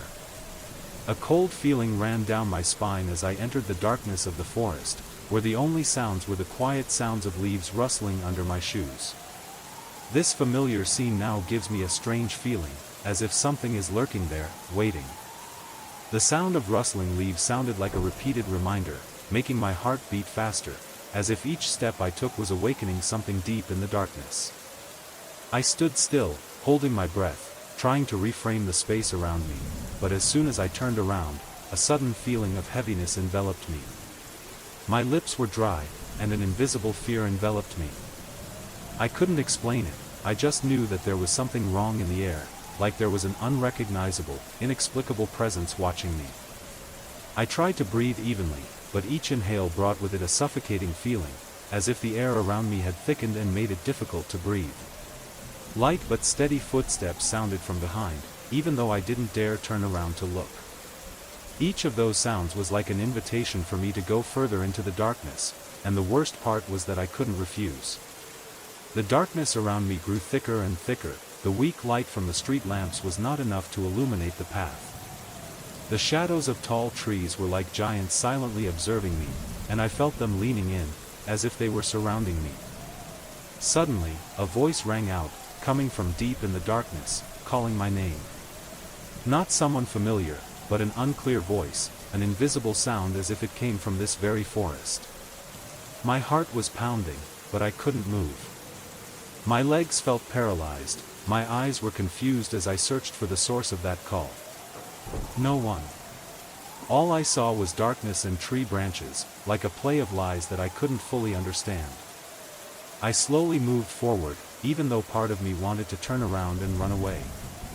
I couldn't shake the idea that something was following me, not just paranoia, but something real that existed in the darkness. I felt like I was trapped in an invisible trap, compelled to keep moving forward even though I didn't understand why. My every step echoed in the quiet space, and I could feel an eerie coldness encroaching on me. There was no sound other than the rustling of leaves under my feet, but suddenly, I heard a strange noise, like a tree branch breaking. I turned around, but only saw darkness, no one. I gasped, trying to stay calm, but the fear in my heart grew more and more. The footsteps sounded again, this time closer, to the point where I could feel someone's presence right behind me. I didn't turn back, but each step I took became heavier, as if there was an invisible gravity pulling me back. I can't stop, but I can't move forward either. A strange feeling came over me, an urge I couldn't explain, as if someone was standing next to me, staring at me. At this point, I couldn't bear it any longer. I turned around and rushed out of the small street, rushing towards my apartment. But when I ran, I felt like I was no longer alone. The footsteps continued to sound behind me, clearer and closer than ever. I felt my body was exhausted, my legs no longer had the strength to run. Every sound, every feeling, every noise seemed to pull me back to a place I couldn't escape. When I finally turned around, I saw a figure standing still in the darkness, as if it had been waiting for me, and I knew that no matter what I did, I couldn't get out of it. Fear arose stronger than ever, when I realized I had gone too far from the familiar path. The dim light from the lamppost in the distance could not dispel the darkness surrounding me. Every step I take now becomes a fight against the fear in my head. Not only was I lost in this forest, but I was also trapped in a vortex of paranoia and an inexplicable feeling of dread. It felt like there was something behind me, watching me. Every time I turned around I saw a fleeting shadow between the leaves. But when I tried to see more clearly, there was nothing, just deep darkness and cold air surrounding me. I felt like I was backed into a corner, unable to get out. The sounds calling my name rang out again, this time not through the wind but clearly, as clear as a whisper from somewhere right next to me. My heart was pounding, my legs were shaking as I continued walking, even though each step felt like a severe trial. Strangely enough, I couldn't remember how long I had been walking, and nothing but the rustling of leaves and my own footsteps echoed from the tall tree branches. I stopped, took a deep breath, but the more I tried to calm the panic in my heart, the more I felt as if something was touching me from behind, an invisible, cold hand, lightly brushing my shoulder, making me break out in a cold sweat. Every sound around me became sharp and blurry at the same time, like I was in a never-ending nightmare. My eyes were gradually getting used to the darkness, but my reflection in the weak light from the twinkling lights in the forest made me feel like someone was following my every move. The twisted shadows of the trees also seemed to be watching me, as if this forest had a life of its own and was trying to keep me lost in its maze forever. I couldn't breathe normally, my body was tired, and my legs felt rooted to the ground, unable to move any further. I felt like everything around me was forcing me into a small space, the darkness was getting thicker and thicker, and I no longer felt like I had control. I suddenly realized that I had completely lost direction, no longer recognizing which was the main road, which was the familiar path. Once again, the voice called my name, this time closer, clearer than ever, and I couldn't understand why it was audible over the rustle of the forest. It was a voice I had heard many times throughout the night, but now it sounded like a warning, like an irresistible urge. I dismissed the feeling of fear and continued to walk forward, each step becoming more difficult. But then, just when I could barely stand it anymore, I saw a faint light in the distance. It was light from a lamp near the main road, and I knew I was almost there. I ran, fast as possible. My legs are tired, but my will pushes me toward that light. The shadow behind me seemed to have stopped chasing, but fear still followed me. When I stood under the light, I stopped, panting, trying to regain my composure. I looked around, and even though I was near a well-lit place, I still felt like I was being watched. Shivers continuously invaded me. I don't know what to do next. Have I escaped this obsession, or have I simply been pulled into another vortex, where shadows are always waiting for me to return? Once again, I looked over my shoulder, and this time, in the blink of an eye, I saw a vague shape behind me. A presence that I cannot define, but it is there. Fear has gradually become an inseparable part of me. Even though I tried to resist, it still clung to me every time I faced the forest, the dim light in the darkness, and the voice calling my name. I told myself it was just a hallucination, just my imagination distorted by stress and fatigue. But every time I heard that voice, every time I felt that invisible presence behind me, I knew that this couldn't be just a trick of the mind. I can't imagine why I keep coming back. It seems like every time I dare to face my fear, a part of me feels like I've conquered it, but as soon as I return to everyday life, the anxiety and fear come back stronger than ever. The feeling of that shadow, that thing that always follows me, still sticks with me, even when I try to rationalize it all. Another night, when I couldn't stand it anymore, I decided to go back to the forest again. I convinced myself that I needed to face this forcefully, that this was my only chance to free myself from the ghosts in my mind. But as soon as I entered the forest, the suffocating feeling enveloped me again. Every step seemed to pull me deeper into a nightmare, as if the forest was alive, reacting to my presence. The voice rang out again, this time closer, clearer. It was as if it was right behind me, gently but hauntingly, calling my name, making the blood in my body freeze. The feeling that something was watching me, standing near me, became clearer and clearer. I couldn't run away, my body was paralyzed by fear. Step by step, I couldn't look back, I just felt that shadow lingering behind me, waiting for me to turn back. I tried to breathe deeply, but the air in my lungs felt so thick that I couldn't breathe. By the time I left the forest, this time the feeling was no longer a sigh of relief. I couldn't understand what was really going on, and the anxiety rose within me again, stronger than ever. The whispers, the shadows in the forest, the unexplainable shadows, all kept haunting me, making it impossible for me to live peacefully. This fear is no longer just mine. Every person I meet, every place I go, whether it's day or night, there seems to be something unusual, an invisible presence that still follows me. Nightmares not only come when I sleep but are also present in my waking moments. That shadow is always stalking me, waiting for me to return, to continue playing its game. Every night, I wonder, am I living in a never-ending nightmare? And can I escape it when I myself cannot understand its origin? My heart pounded violently in my chest, the feeling of fear rising so strongly that I felt like I couldn't breathe. Every step I took on the paved path felt heavy, as if my feet were frozen in the same fearful thoughts that surrounded me. The dim light of the street lamps shined strangely, casting long shadows on the ground, and the space around me began to seem like it was squeezing me in, as if an invisible force was watching my every move. The wall on the right no longer seemed just an ordinary wall, but now seemed like something alive, visible when I glanced at the strange figures passing by it. Everything around me began to change, my heartbeat was not only the beat of my heart but also the echoes echoing from the surrounding space. I realized that something was wrong, someone or something was moving near me, little by little, never stopping. That tall and long figure continued to move beside me, like a ghost trying to catch up with me without leaving any trace. They were not my footsteps, but the footsteps of something else, something not human, something invisible, haunting.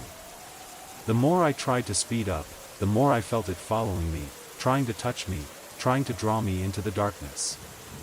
That feeling was terrible, as if I was trapped between the world of light and darkness, between life and death.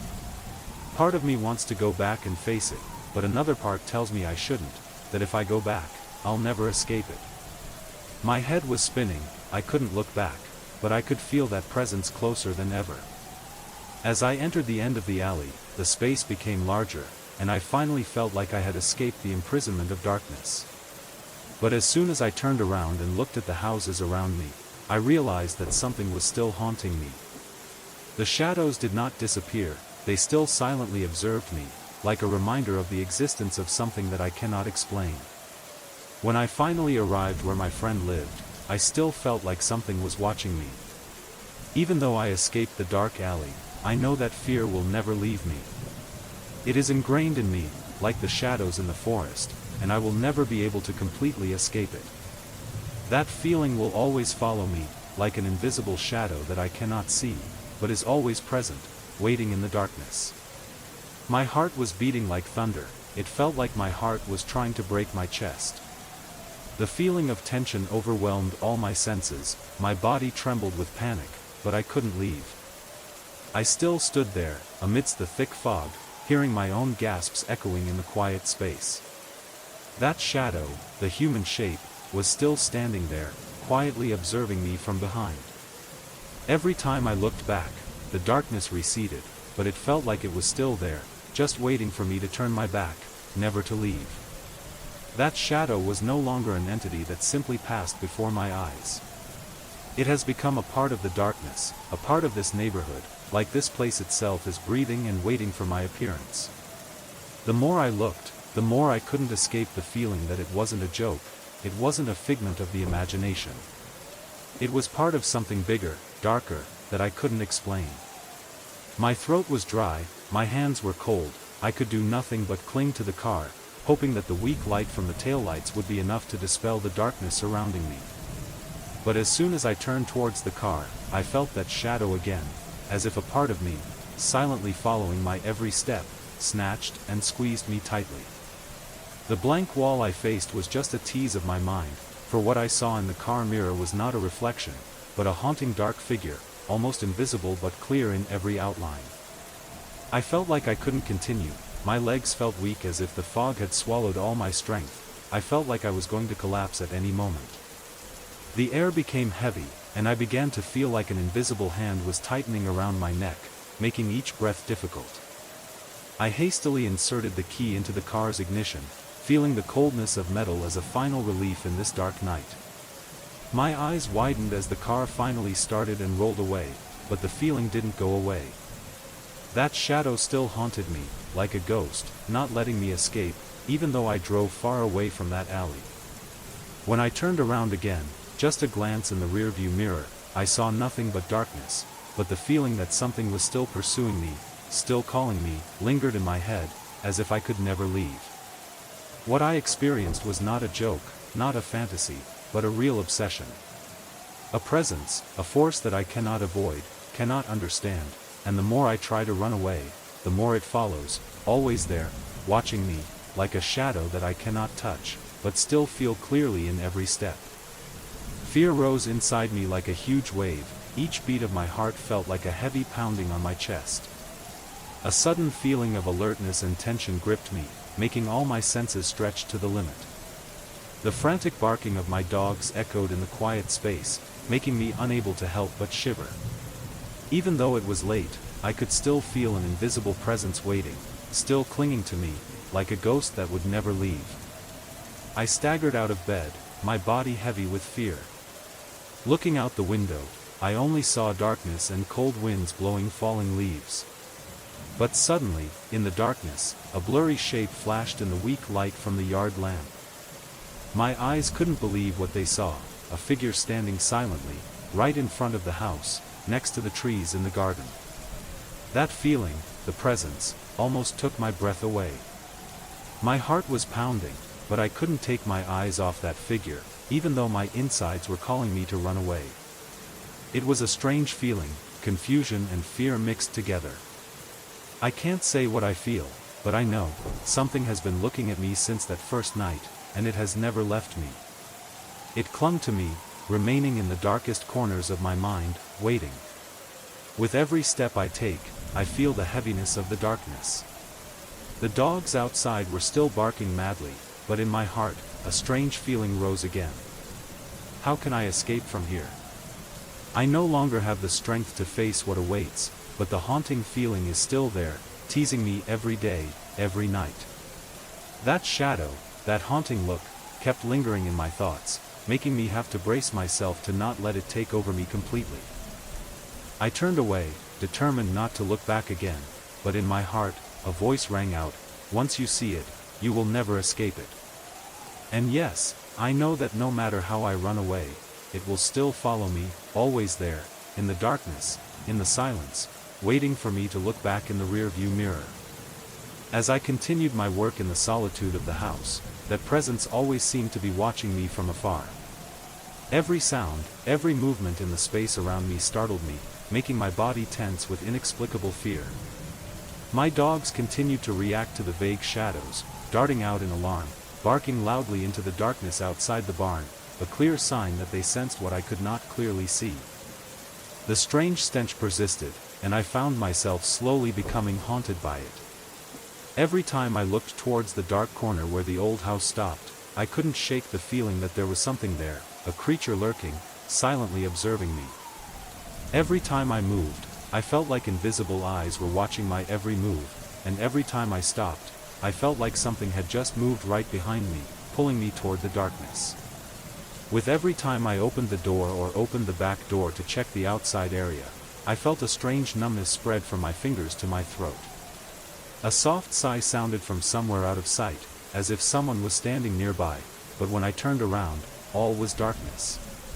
Even though I tried to convince myself that they were just hallucinations caused by too much stress, I couldn't ignore the signs anymore. It feels like that shadow not only exists in the surrounding space but also exists in my mind, clinging to every thought, every moment of the day. The steps hidden in the darkness, the vague shapes I imagined each time the faint light danced, all served as a reminder of a presence I couldn't understand. One night, while I was sitting in the living room, the electric light did not light up normally, but flickered continuously. It was as if some force was controlling the air, light, and space around me. Not a simple malfunction of the electrical system but a purposeful intervention, as if someone was trying to send me a message. I started avoiding everything related to the area around the warehouse, trying not to think about it, not letting my mind go back to the strange things that had happened. However, the feeling of that presence never left me, as if it was always there, right behind me, watching me from the shadows, waiting for the right moment to appear again. When I go out, even when walking through the familiar path leading to work, I cannot avoid the feeling of being watched. The silhouettes that passed out of the corner of my eye, the shadows that seemed to move were just figments of my imagination, but I couldn't push them away. I began to realize that not everything can be explained by reason. Some things, that presence, seemed to surpass everything I understood about this world, existing in hidden corners that I had never explored. But tonight, as I face the darkness and step into it again, I know that I will never fully leave. Because once I see it, once I feel it, it will always be there, waiting for me to return. Fear still does not let me go. I tried to shake it off, but every dark corner, every time I walked through the dressing room door, made it reappear stronger. Strange feelings that I couldn't explain continued to wrap around me, as if something invisible, another presence, was waiting for me. The stress has made me so tired that every time I face it, I feel like I'm standing on the brink, unable to resist anymore. That night, as I stood in front of the mirror in the dressing room, I felt a strange stillness. The fluorescent lights in the ceiling flickered, casting long shadows across the cold tile floor. I looked at my eyes in the mirror, but then, when I started to look closer, I saw they became distorted. My eyes seemed to reflect things that I couldn't explain. Waves of sensation slowly lapped at my mind, as if something was watching, something beyond my understanding. The tension in my body became more and more evident, and I couldn't do anything but continue staring at my reflection. Part of me knew I was being haunted, but another part of me forced me to face this thing. Faint images appeared in the mirror, not clear, but enough for me to feel its presence, as if someone was standing right behind me.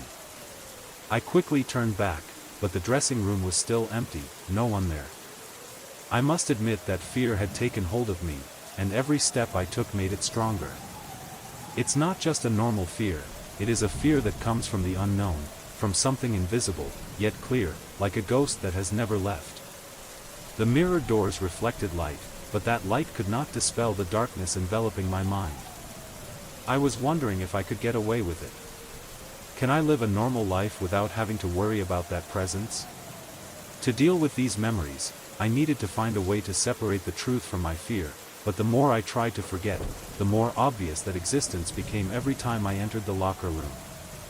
My footsteps not only echoed in the air, but also echoed in my mind, reminding me that no place is safe. Part of me wants to run away from it all, want to leave this place, but I know that there is nowhere to go without taking this fear with me. What I was experiencing was no ordinary nightmare, but something more monstrous, an inexplicable presence that I couldn't escape. Even though I tried to convince myself that I had imagined it all, that I had let stress and fatigue deceive my senses, I knew I was facing something invisible and yet incredibly present. It was following me, not just in the dressing room, but also in my thoughts and feelings. I told myself that I couldn't live in this fear forever, that I had to face it, but every time I turned around, it was like an invisible ghost, always following me. I tried to stay away from it, but whenever I turned away, it was still present in glimpses in the mirror, in every soft sound, in every shadow full of doubt. Everything started to get blurry. When I drive, I can't escape the feeling that something is watching me, waiting for me to let my guard down. I thought about leaving it all behind and starting over, but some part of me knew I couldn't run away. That presence is not only outside of me, but also in my mind, as a part of me, always clinging to me and making me live with fear that will never leave. Every time I try to make sense of what happened, strange signs keep repeating in my head. Am I fooling myself? Or is there really something inexplicable following me? I don't know anymore. But I know that this stress is not something that is easy to overcome. The nights I couldn't sleep, the mornings I woke up filled with anxiety, I couldn't erase the feeling that something was watching me every minute. I can't live in this fear anymore, but I also can't face it. It keeps haunting me, no matter what I do. That feeling was terrifying, as if life and death were lurking in every decision I made. The only question I can ask myself is, do I have the courage to face this? Or will I continue to live in the darkness, never truly escaping? I have started to change my habits, staying away from areas that I used to pass easily before. Every step through the garden became a battle of inexplicable fear. I couldn't understand why that figure kept appearing, and it just stuck with me, refusing to let go. In the days that followed, I no longer felt like myself, everything becomes vague and confusing. No matter how hard I tried to convince myself that it was just stress or my imagination, that presence kept bothering me, always lurking somewhere, in the darkness. Late at night when I wake up, I feel a heavy silence surrounding me. There was no longer the usual sound of footsteps, but a strange silence as if everything around was waiting for something to happen. Every little light from the streetlight outside the window became strange and scary, like something was creeping into my sight, waiting. I decided to change the space, away from the path leading through that tree, not because I was afraid of the light anymore, but because I couldn't stand the silence and the invisible observation I felt. No matter what I did, every time I looked toward the darkness, I felt like a pair of invisible eyes were watching me. Even work can't make me concentrate anymore. Every time I looked in the mirror, my reflection became strange, like there was something behind me, a presence that couldn't be touched but was extremely clear. That makes me feel like I can't escape, can't shake off this obsession. I tried many ways to explain what was happening, but the strange thing was that every theory was not convincing enough, because every time I started to believe that I understood, the presence returned. It seemed like it never left, always waiting for a moment when I was weak to once again push me into a state of fear and restlessness. Now, I can't look at the past without feeling trapped in it. Everywhere I went, every place I went, anxiety invaded my mind, like I was being watched, like an invisible but extremely powerful presence. I no longer know what to do but continue to live in fear, trying to fight it, but knowing that a part of me always feels that presence somewhere, watching me, waiting for me to fall. I stood there, just a step away from the shadow, my heart beating so violently that I couldn't distinguish its sound from my own. My breath was stuck in my throat, my arms and legs were paralyzed and I couldn't move. I stared at the figure, its body distorted, moving like a creature that had never learned to stand. The shadow didn't react, didn't make a sound, just stood there as if waiting for something. Everything around me seemed to stop moving. The fallen leaves on the ground became silent, the streetlights faded, and the air seemed to freeze for a suffocating moment. I felt a quiet pressure on my chest, and in my mind, there was only one question: what will happen next? For a second, I wanted to run away, but my feet felt like they were nailed to the ground. My instincts told me I couldn't escape this, couldn't run away from that invisible gaze. Part of me sighed and thought about facing it, not knowing what was really waiting for me. I stretched out my hand, each finger trembling, but the air seemed to freeze, only the sound of the wind whistling in my ears. When I touched that shadow, it was not a substance, not a body, but just a cold feeling of presence, like a gap between reality and the inexplicable. And in that moment, I felt a strange understanding. The shadow is not something I can defeat or face easily. It's just a part of me, a part of fear that has latched onto my mind, something that cannot be avoided forever. It exists, but not because it wants to harm me, but only because it reflects my deepest fears. And then, I stepped back, into the darkness behind me, no need to face it anymore. Perhaps I will never fully understand what I saw, but I know that I have changed. The feeling of fear is still there, but now, I know how to live with it. The story ends, but not the end of the fear. It is a series of challenges, moments of facing oneself and the inexplicable. The shadow will always follow me, but I've learned how to make it not so scary anymore.